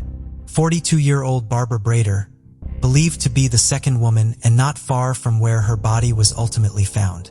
She was charming and witty and considered to be the smartest of her siblings, who encouraged her to go on the game show Jeopardy because she was always able to quickly shout out the right answers when she watched it because she was knowledgeable about such a broad range of topics. Barbara's life changed dramatically when her father died suddenly. His loss tore her family apart and left Barbara in a deep depression. She studied at a community college before transferring to Penn State but left school after struggling to get through her first year there. She moved to the Jersey Shore for a fresh start and seemed to do well in her new life, holding down a series of steady waitressing jobs. When Barbara's mother opened up the Santa Fe Trading Company, a small chain of stores selling Native American art, jewelry, and clothing, Barbara went to work for her, first working at her shop on the Atlantic City boardwalk and eventually managing the business. However, when Barbara's mother decided to retire and sold the business, Barbara had to go back to waitressing. In 1997, Barbara achieved her lifelong goal of becoming a mother, giving birth to her daughter, Dominique. However, when Dominique was 4, Barbara sent Dominique to live with her sister Valerie in Florida. Dominique's father Barbara had taken one of his pills to help with severe menstrual cramps. Barbara had taken one of his pills to help with severe menstrual cramps, a small decision which would ultimately have dire and major implications. As the years went on, her own dependency grew, and when the couple was cut off by doctors and could no longer get the prescription medication, they eventually turned to heroin. While it was her escalating drug use that had led to Barbara needing to send her daughter to her sister, her heartbreak at being away from Dominique only encouraged her growing problem. Eventually, Valerie severely limited contact between Dominique and Barbara so as not to upset Dominique, because Barbara would sob uncontrollably at the end of their phone calls and cling to her at the end of their visits. Barbara ultimately agreed to give up custody of her daughter completely because it was what was best for Dominique, and Valerie's adoption of Dominique was finalized within weeks of Barbara's death. Dominique remained in Florida with her aunt, uncle, and 2 cousins. She was put into therapy and became an excellent student with plans to go to college. Barbara's drug use was also a means of self-medicating as she dealt with alleged domestic violence at the hands of Dominique's father. The relationship ended when he was sent to prison on drug possession and burglary charges. Around this time, Barbara started smoking crack and supporting herself through sex work. Barbara was last seen leaving a house she was staying at with a friend in Bettner, New Jersey on October 17th. Her 2 sisters tried to file a missing persons report on her, but say police gave them the runaround after they discovered Barbara had a previous arrest for solicitation. "My sister didn't deserve to die the way she died and then to be thrown like a piece of trash in a muddy ditch. I hope they get the SOB that did this," Barbara's sister Francine said after Barbara's body was found. The 4th body, believed to belong to the first woman killed, was so heavily decomposed that authorities had to rely on releasing descriptions of some of the tattoos still visible on it in order to identify the victim. She may have been killed as early as 6 weeks prior to the discovery of her body. Molly Dilts was just 20 years old at the time of her death. She was from the small mining town of Blacklick, Pennsylvania, where she grew up with not a lot of money, but a lot of love from her family. Molly had been a warm and caring child who struggled as she faced hardships as a young adult. She had trouble coping with the deaths of her mother and her brother when she was a teenager. In response to the losses, she developed a rebellious streak, which led to drinking, drug use, and a few minor run-ins with the law. She was enrolled in the special education program at Blairsville High School but frequently missed school and dropped out during her junior year. The courts sent her to rehab, but she did not remain sober after leaving. In June of 2005, Molly gave birth to her son, Jeremiah. She willingly signed over custody of him to her father. Molly spent the year following Jeremiah's birth, traveling between her hometown in western Pennsylvania and Philadelphia. She first arrived in Atlantic City in the summer of 2006. She came back to visit her family in Pennsylvania at the beginning of October and told them that things were starting to turn around. She still occasionally smoked marijuana but had stopped using any kind of harder drug. Her family last heard from her on October 7th when she called collect from a phone booth in Atlantic City. Problems plagued the investigation into the 4 murders from the very beginning. The water in the drainage ditch contaminated the bodies and washed away potential trace evidence. Police believed that the women had been killed elsewhere and their bodies had just been disposed of in the drainage ditch, leaving them without primary crime scenes to investigate. Furthermore, many of the similarities between the 4 victims had alternative explanations calling into question their significance. 3 out of the 4 victims had previous arrests for solicitation. Molly Dilts had no such arrests and her father was not convinced that she had ever turned to sex work. But other women working in the area reported that she had in the weeks before her death. While this may point to the killer being a client who found his victims by picking them up on the streets, the lives of the 4 women overlapped in other ways as well. They were all known to frequent several of the same motels, restaurants, and soup kitchens, providing a wide variety of overlapping locations in their lives where they also could have crossed paths with the person who killed them. Post-mortem examinations showed that the victims had various kinds of substances in their systems at the times of their deaths. Kim and Tracy had large amounts of cocaine, Molly had a large amount of alcohol, and Barbara had a potentially lethal amount of heroin. Each woman was known to abuse the substance found in her system, so it is unclear if they had acquired the drug on their own or if the killer had provided it to them in an effort to incapacitate them. Defensive wounds could not be found on any of the women's bodies. This is most significant in the case of Kim Raffo, whose body was found relatively quickly, so the lack of discernible defense wounds could not be attributed to advanced decomposition. The heads of all 4 victims were found pointed in the same direction, east. This led to speculation that the killer was making a statement about Atlantic City as it was in that direction. Because the woman had been found barefoot and facing the general direction of Mecca, rumors also circulated that a Muslim had been responsible for the murders, as Muslims say their daily prayers, barefoot and facing Mecca. A Muslim man who was a convicted drug dealer and a friend of Kim Raffo was brought in by police for questioning but could never be tied to the murders. In addition, the positions of the heads could also potentially be alternatively explained by the pull of the current in the water in the ditch as it flowed out to the bay rather than by a deliberate choice made by the killer. The circumstance that appears least likely to have an alternative explanation is the fact that all 4 women were found barefoot, which some investigators believe may indicate that the killer had some sort of foot fetish. Several other sex workers have reported having clients with such an interest around the time of the murders. One of them, a woman named Denise, has come forward reporting a particularly concerning incident. A client of hers had been obsessed with her shoes to the point where she had given him a pair of them to keep. He was talking about some crazy stuff. He was talking about really bizarre stuff, like he's killed some people. She later told 48 Hours, who brought in a sketch artist to develop a sketch with Denise's help. The client later sent Denise a Christmas card in which he referred to himself as the River Man, feared to be a reference to the Green River Killer who murdered sex workers in Washington state. The man was eventually identified and found to be a drifter. No direct links between him and the murders has been discovered. The Atlantic City Prosecutor's Office, Major Crimes Unit, the Egg Harbor Township Police Department, the Atlantic City Police Department, the FBI, and the New Jersey State Police all worked on the investigation.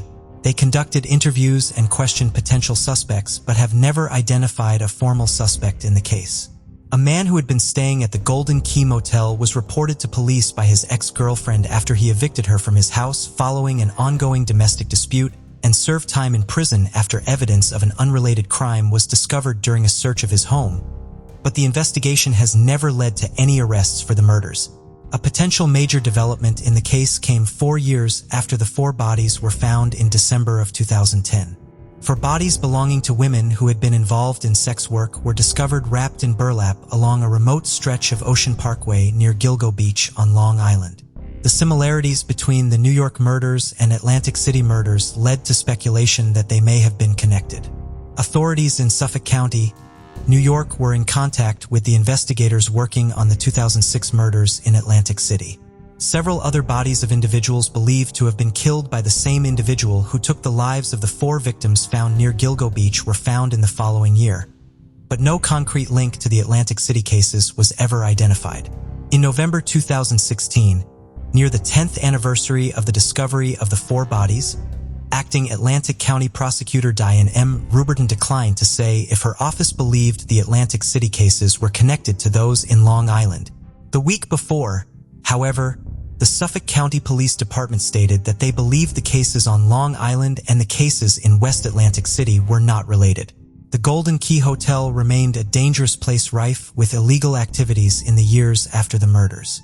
Along with many of its neighboring flophouses, it was severely damaged during Hurricane Sandy in 2012. Egg Harbor Township purchased several of the damaged motels in November of 2013 and demolished them in 2015 with hopes of redeveloping the area. In a statement released in 2018, Atlanta County Prosecutor Damon G. Tyner refused to describe the still unsolved murders as a cold case because the case is being actively investigated by multiple agencies. In the same statement, Egg Harbor Township Police Chief Raymond Davis said, "As an original supervisory member of the investigative team assigned to this case, I can confirm that these victims are not forgotten. All member agencies involved in this investigation, local, county, state, and federal, remain diligent in our pursuit of the person or persons responsible. We urge anyone with information to contact law enforcement." 15 years after Kim Raffo, Molly Dilts, Barbara Brader, and Tracy Roberts were killed, their killer has still not been identified. Samantha Josephson grew up in Robbinsville, New Jersey. After graduating from high school in 2015, she enrolled at the University of South Carolina. Known for her friendliness, kindness, and love of fun, Samantha was well-liked by everyone she met. Her vibrant personality helped her balance her studies, where she excelled, and her part-time job at the Liberty Tap Room. She also made sure to nurture her relationships with friends and family, who were very important to her. By early 2019, 21-year-old Samantha was gearing up to graduate with a degree in political science. Samantha planned to return to the Northeast, closer to her family, after her graduation in May. She had been accepted to law school at both Rutgers in New Jersey and Drexel University in Philadelphia and planned to attend Drexel, where she had been offered a full scholarship. Her goal was to specialize in international law. Samantha spent the evening of March 28, 2019 out with her friends in Columbia's Five Points district. She became separated from her group of friends, who last saw her shortly after 1 a.m. on March 29th at a bar near the 700 block of Hardin Street. Samantha ordered an Uber to drive her home. She never arrived there. Samantha was scheduled to work later in the morning of 29th, and her boss was surprised when she did not arrive on time. He instead was met with a phone call from one of Samantha's friends who was asking if she had arrived at the restaurant. Samantha's friends and roommates spent the morning going to establishments near where she was last seen, showing her picture and asking to see surveillance footage.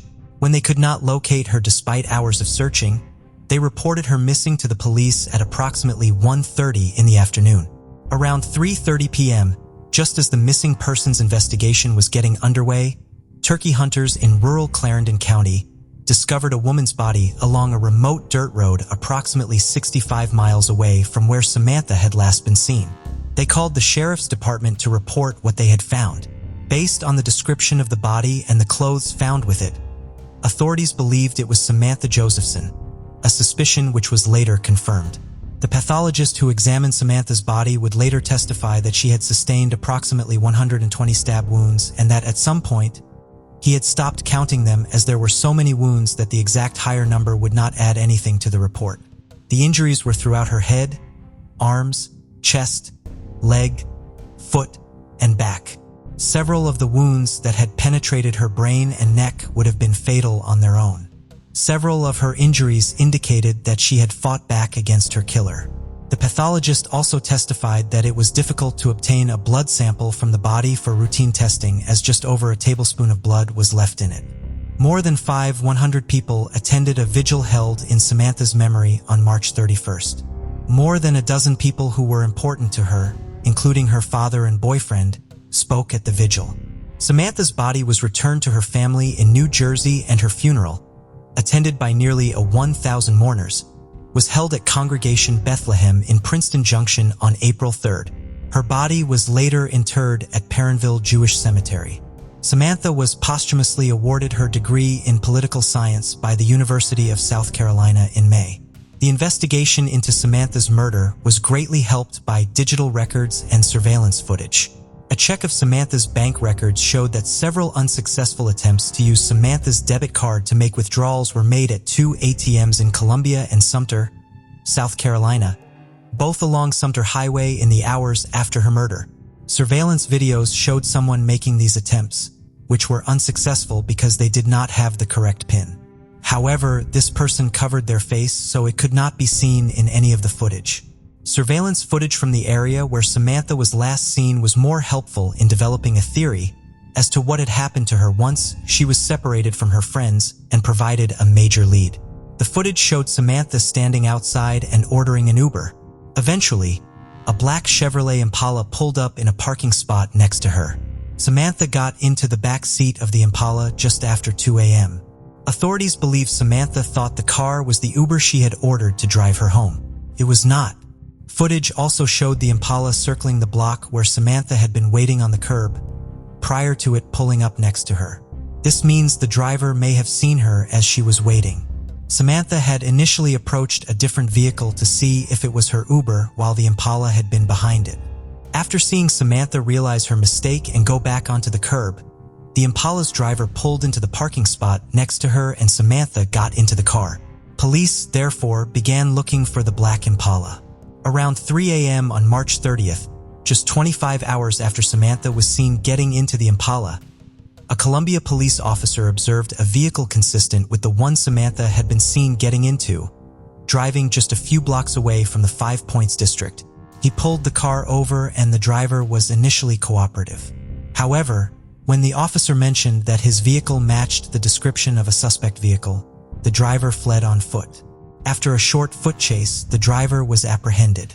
He was 24-year-old Nathaniel David Roland. Inside Roland's vehicle, police found a container of bleach, germicidal wipes, and window cleaner. They also found a large amount of blood in Samantha Josephson's cell phone. The child safety locks on the car were activated, meaning the back doors could only be opened from the outside. This led authorities to theorize that the child locks had been used to prevent Samantha from escaping the car when she realized she was not in her Uber.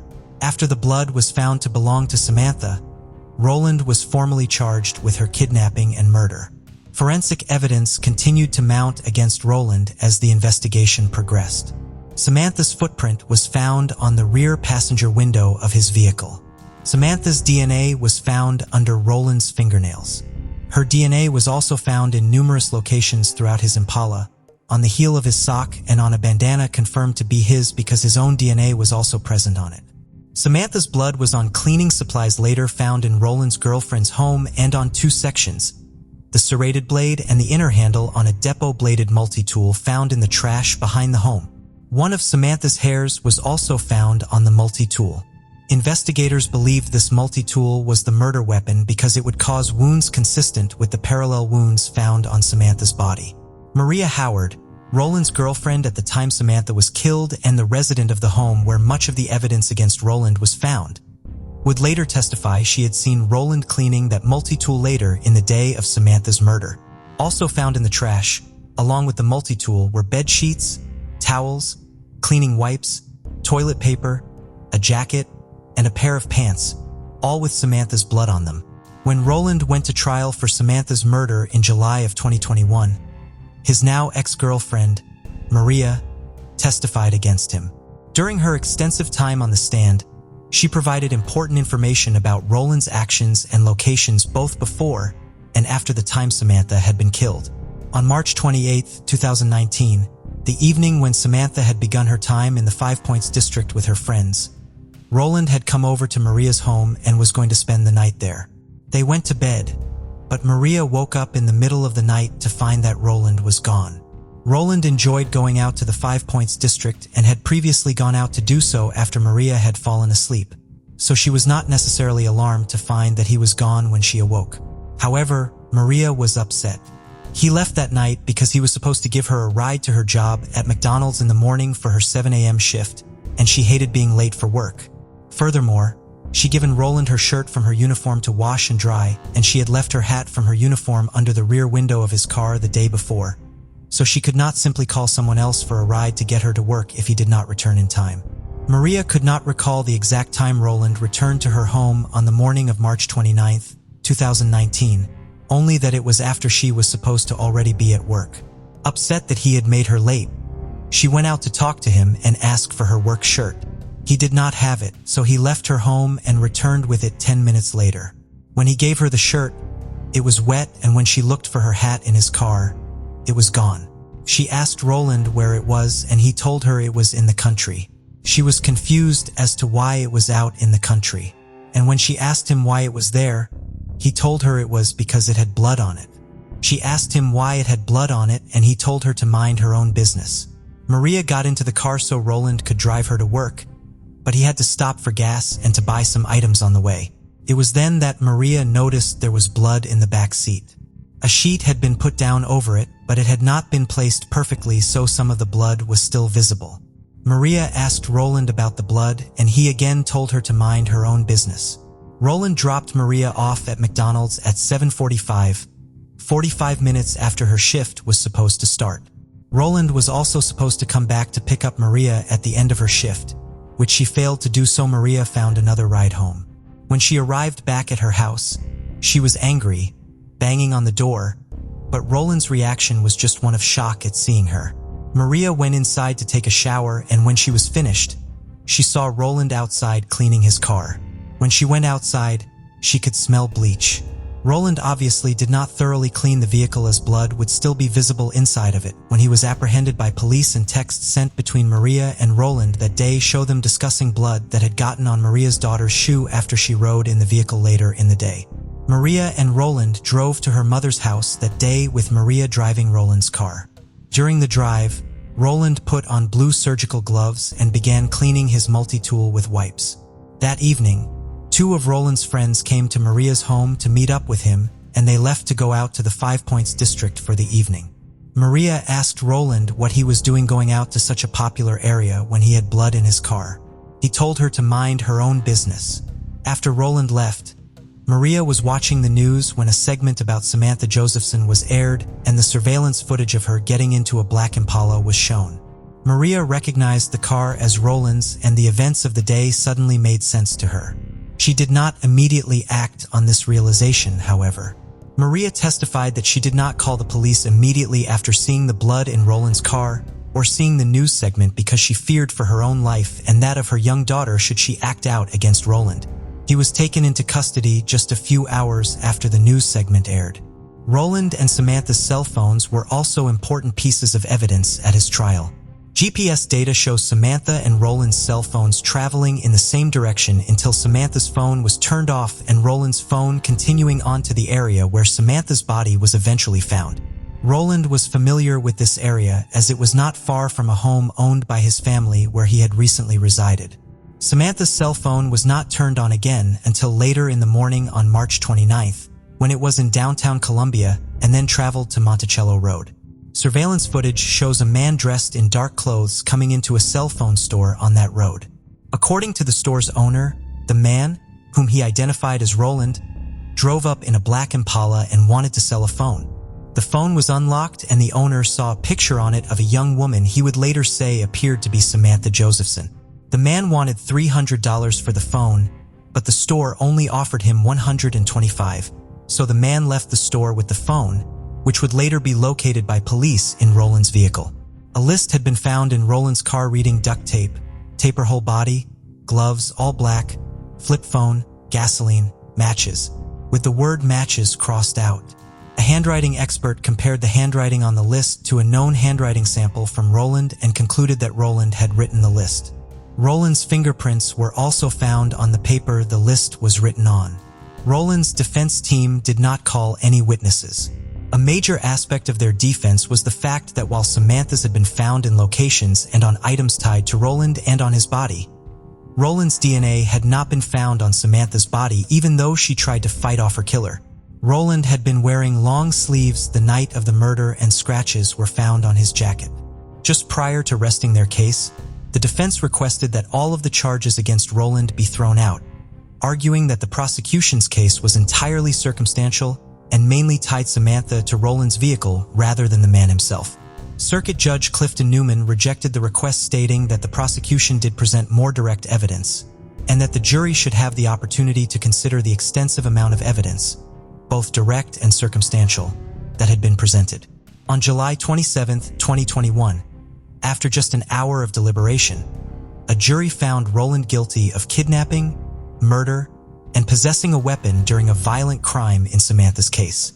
After the verdict was read and before the sentencing, Samantha's loved ones were able to address the court about the pain her loss had caused them. Roland's mother also addressed the court, who was interrupted by the judge as she took the opportunity to claim her son was innocent. Judge Newman reminded her that the jury had already found her son guilty and she was not speaking as a witness. If she had any evidence that would have supported her son's innocence, she should have testified to it during a trial. As he stood before Judge Newman for his sentencing, Roland again claimed to be innocent of the crimes he had just been found guilty of. Judge Newman was not as moved by Roland's word as he was by what he described as the avalanche of evidence against him. Roland is currently serving his life sentence at Kirkland Correctional Institution. While the Josephson family was grateful Roland would not have the opportunity to hurt anyone else, his conviction did not remove the pain they had felt since Samantha was murdered. I will always love you, think about you, worry about you, and I will always hear your voice inside my head saying, Dad. Seymour Josephson said at his daughter's funeral, You have so much more to do. You will not be forgotten. You could never be. We will never forget your name. Samantha Josephson. Samantha Josephson. Samantha's name would continue to live on through the advocacy of her family as well as through legislation passed in response to Samantha's parents, Marcy and Seymour Josephson, established the What's My Name Foundation to honor their daughter's memory by providing education about ride-sharing safety. The name of the foundation comes from one of the major safety tips it advocates: passengers asking the driver of a vehicle to tell them the passenger's name before getting into their vehicle to ensure they are in fact the ride they ordered. The Josephsons hope this simple action will become as instinctual as putting on a seat belt amongst rideshare passengers. The Josephsons have also called for more accountability in the ride-sharing industry and advocated for the widespread use of already available technology to make ride-sharing more safe by having drivers place barcodes on their windows for passengers to scan to confirm they have found their correct ride before getting into a vehicle. Shortly after Samantha's murder, Uber announced a new initiative to use push notifications to remind users to check the make, model, and license plate of a vehicle, as well as the name and photograph of the driver before getting into a vehicle. The initiative was initially rolled out in Columbia, South Carolina, as part of a larger campus safety initiative in partnership with the University of South Carolina. Lyft also announced plans to conduct checks on their drivers daily, in addition to their already mandated annual background check. Several pieces of legislation named in honor was written shortly after Samantha was killed, and it quickly made its way through the state legislature. It was signed by Governor Henry McMaster on May 16, 2019, and went into effect that June, less than 3 months after Samantha's death. The act makes impersonating a ride-share driver a crime and requires ride-share vehicles to prominently display their license plate number on the front of their vehicle so that passengers do not have to walk behind the vehicle to check the plate number. On June 20, 2019, Governor Phil Murphy of Samantha's home state of New Jersey signed Sammy's Law, named in honor of Samantha. The law requires rideshare services to issue illuminated or reflective signs to their drivers, who must display one sign in their windshield and one in their back window. Vehicles must also have scannable QR or barcodes, as well as placards identifying the vehicle's driver. In October of 2019, Congressman Christopher Smith of New Jersey filed a federal version of Sammy's Law. The law would set up a digital system allowing rideshare passengers to verify a vehicle as their ride before entering it. In addition, it would also establish a 17-member board called Sammy's Council, which would report to the Secretary of Transportation to advance safety standards in the rideshare industry. It would also make it illegal to purchase or sell ride-sharing signage and require reports on the incidence of assaults on rideshare drivers and passengers, and on the background checks that drivers undergo to be generated. The law passed in the House of Representatives in February of 2021, as Samantha's law was refiled in February of 2021. As Samantha's legacy makes an increasing impact on rideshare safety, her family does not want the memory of Samantha herself to be lost amongst all of the work being done in her name. We just want you to know that she is a fabulous young woman. A fabulous young woman, Samantha's mother Marcy said of her in April of 2019. Kind, a best friend to everyone, really determined, a hard worker and a fun young woman. In this case, we head to Las Vegas, Nevada in April 2021. This renowned city, always bustling and lively around the clock, offers an abundance of everything. Among the nearly 500,000 residents is 45-year-old Daniel Halseth. Daniel was previously married to Elizabeth Halgilian, a former Republican member of the Nevada Senate, and they shared 3 children, Dana, Jordan, and Sierra. Daniel of fitness and the outdoors, as well as being creative, earning a bachelor's degree in music and a master's business degree from Corban University in Salem. The family made the move to Nevada when Daniel found work in Las Vegas. And soon after, Elizabeth was elected to the state senate and became the youngest female to be elected to the Nevada legislature as a state senator. 10 years would pass since the couple's wedding in 2001, and the marriage was starting to fall apart. In 2011, Daniel was arrested after Elizabeth alleged that he had tried to force himself on her. Due to Elizabeth's position, the arrest wasn't unknown to the public, and it received a fair amount of media attention. Daniel filed for divorce a month later, amid allegations of Elizabeth having an affair, and he pleaded guilty to misdemeanor counts of coercion and battery and was sentenced to 6 months probation and anger management classes too. After this, almost another decade would go by. Both Daniel and Elizabeth had since remarried. Although Daniel's second marriage would end in divorce as well, he and his second wife would remain close and would continue to use the joint bank account. In 2020, he and Elizabeth would enter into what would become a very contentious and acrimonious battle.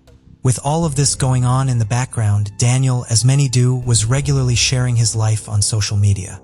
He showcased a lot of his life to his almost 13,000 Twitter followers, 20,000 Instagram followers, and his many Facebook friends. Sources say that although Daniel was far from perfect, he was working on himself and adored being a father above all else. His family said he was the heart of the Halseth family, and his aunt said his world was all about his children. They were first in his life, always. In June 2020, Daniel's daughter Sierra started dating 18-year-old Aaron Guerrero. They had a fast-moving and intense relationship, and at one point even said they wanted to rob their parents and run away to Los Angeles together. Both sets of parents were immediately disapproving of the relationship anyway, especially after they found out about their runaway plans, and they banned Sierra and Aaron from seeing each other anymore. In the parents' eyes, the young couple's romance had started to fizzle out by December 2020. But Sierra and Aaron were still very much an item and were going to stop at nothing to stay together. They were infuriated at not being able to see each other, and police say this put an unbelievable plot in motion in a bid to remain a couple without interference. In late December 2020, Daniel made a gushing post celebrating Sierra turning 16 years old. After this, several months would go by all accounts with nothing of notes happening. On the April 3rd, Daniel shared another Facebook post of him and Sierra when she younger. 5 days later, everything would change. And in the early morning hours of April 8, 2021, Aaron ran away from his home and went to meet Sierra in secret. Later that day, Daniel's second ex-wife noticed something concerning. $1,300 had suddenly been withdrawn without warning from their joint accounts. With no word from Daniel as to why this would have happened, she sent him a text, but was met with no response. Christine, Daniel's mother, and his ex-wife Elizabeth were also trying to get hold of him. Neither of them were having any luck. Although Daniel had been out of town for several days, He should have been back by now, and there was no reason for him not to be responding. Christine asked a family friend if they could check on her son too, hoping someone else would have more luck than she was. The family friend called Sierra, and Sierra told them that her dad was just in the shower but had broken his phone, which was why he wasn't answering his calls. She promised she would get him to call them back, but that call never came. The same friend followed this up several more times before Sierra started avoiding the calls completely.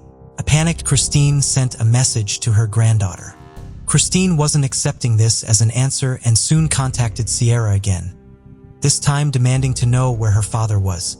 Sierra gave the same excuse. He was in the shower. Christine knew something was deeply wrong and threatened to call the police. Sierra subsequently hung up the phone. Shortly after this, surveillance cameras captured Daniel's blue Nissan Altima leaving the area. Christine asked Peggy Newman, Daniel's friend and landlord, if she could visit the house to check in on him. Peggy said she wouldn't be able to get there for a few hours, but she would be happy to make the trip. Scared to enter the house alone, she waited on the driveway for a friend to join her. While this was going on, Christine made the call that every parent dreads. Peggy and her friend discovered the front door was open, Daniel's car was missing, and the house smelled of smoke with a large scorched patch on the living room floor. They tentatively went through every room upstairs but found nothing. Entering the garage, the smell of lighter fluid was strong and thick in the air. On the ground was a sleeping bag, and inside was the badly burned body of Daniel Halseth. Police soon pulled up to the home and began to uncover more things that pointed towards a very disturbing series of events. A chainsaw lay on the floor in the living room, and in the kitchen was a saw covered in blood, as well as another handsaw and 2 knives in the sink. They also found receipts from a Home Depot and an ATM. It was quickly noted that an extensive effort to clean up had been made inside the home. The coroner determined that as well as being burned, Daniel had been stabbed 70 times. 42 of those were in his back. One of the stab wounds cut through a major artery in his neck, and both his lungs had been punctured. He sustained wounds to his shoulders, hands, wrists, and fingers, and at least one wound appeared to have been made through the use of a saw. His body was mutilated before being placed inside the sleeping bag and set on fire. He suffered burns to 40% of his body. His daughter Sierra was missing from the house, as was her boyfriend Aaron, an immediate red flag for the family and police. A quick look into the receipts found in the house led authorities to the all-important CCTV footage. The cameras uncovered Aaron at Home Depot buying saws, gloves, and lighter fluid, and a Winco supermarket camera showed Sierra purchasing 2 gallons of bleach and using Daniel's credit card at an ATM. It didn't take long for officers to put everything together, and a warrant was issued for the pair. On April 13th, officers located the pair, seemingly by chance, almost 400 miles away in another state, Salt Lake City, Utah. They had been stopped when they were asked for proof that they had paid their fare for the train. After running a quick background check, police found that the pair were wanted back in Las Vegas. Authorities soon located Daniel's car, which Sierra and Aaron had stolen and fled in, and a blood-stained blanket was found in the boot. A search of Sierra's phone pulled up a disturbing video that the pair had recorded. They appeared to be lying down in a tent. It is unknown whether this video did actually end up on YouTube or any other platforms, but it still added even more evidence against them. They were extradited to Nevada and booked into the Clark County Detention Center. The teens were faced with 9 felony counts each, which included charges of murder, conspiracy, arson, robbery, and fraudulent use of credit and debit cards. They were held without bail. Chief Deputy District Attorney Christopher Hamner said his office were considering seeking the death penalty in Aaron's case. Although Sierra was charged as an adult as well, Nevada law stipulates she could not face the death penalty because she is under 18, making her automatically exempt. On June 15, 2021, Sierra and Aaron attended an arraignment hearing. They both pleaded not guilty. Family Court Judge Charles Hoskin, who had been involved in the long custody battle between Daniel and Elizabeth, made comments before Daniel was killed and said that he foresaw troubled times ahead. He recalled, "I saw a lot of things with Sierra that caused me concern. It indicates to me that something else is going on with her, and I don't know who at this point is to blame for that, but I'm less concerned about placing blame than I am with regard to this child and the child's relationship with a parent. Daniel's landlord, Peggy Newman, later said, "I hope he didn't see his daughter hurting him. I know he loved his 3 children very much." The family issued a statement which read in part, "The total lack of remorse on display in the video is both reprehensible and unforgivable. While we are grateful for the work of the detectives and the district attorney, we are waiting for justice to be served with maximum accountability allowed. We love Dan very much and miss him every moment of the day. This is the only statement we will be making." The judge set the trial for Sierra and Aaron for December 2021. Thank you for joining us on this journey into the depths of unsolved mysteries.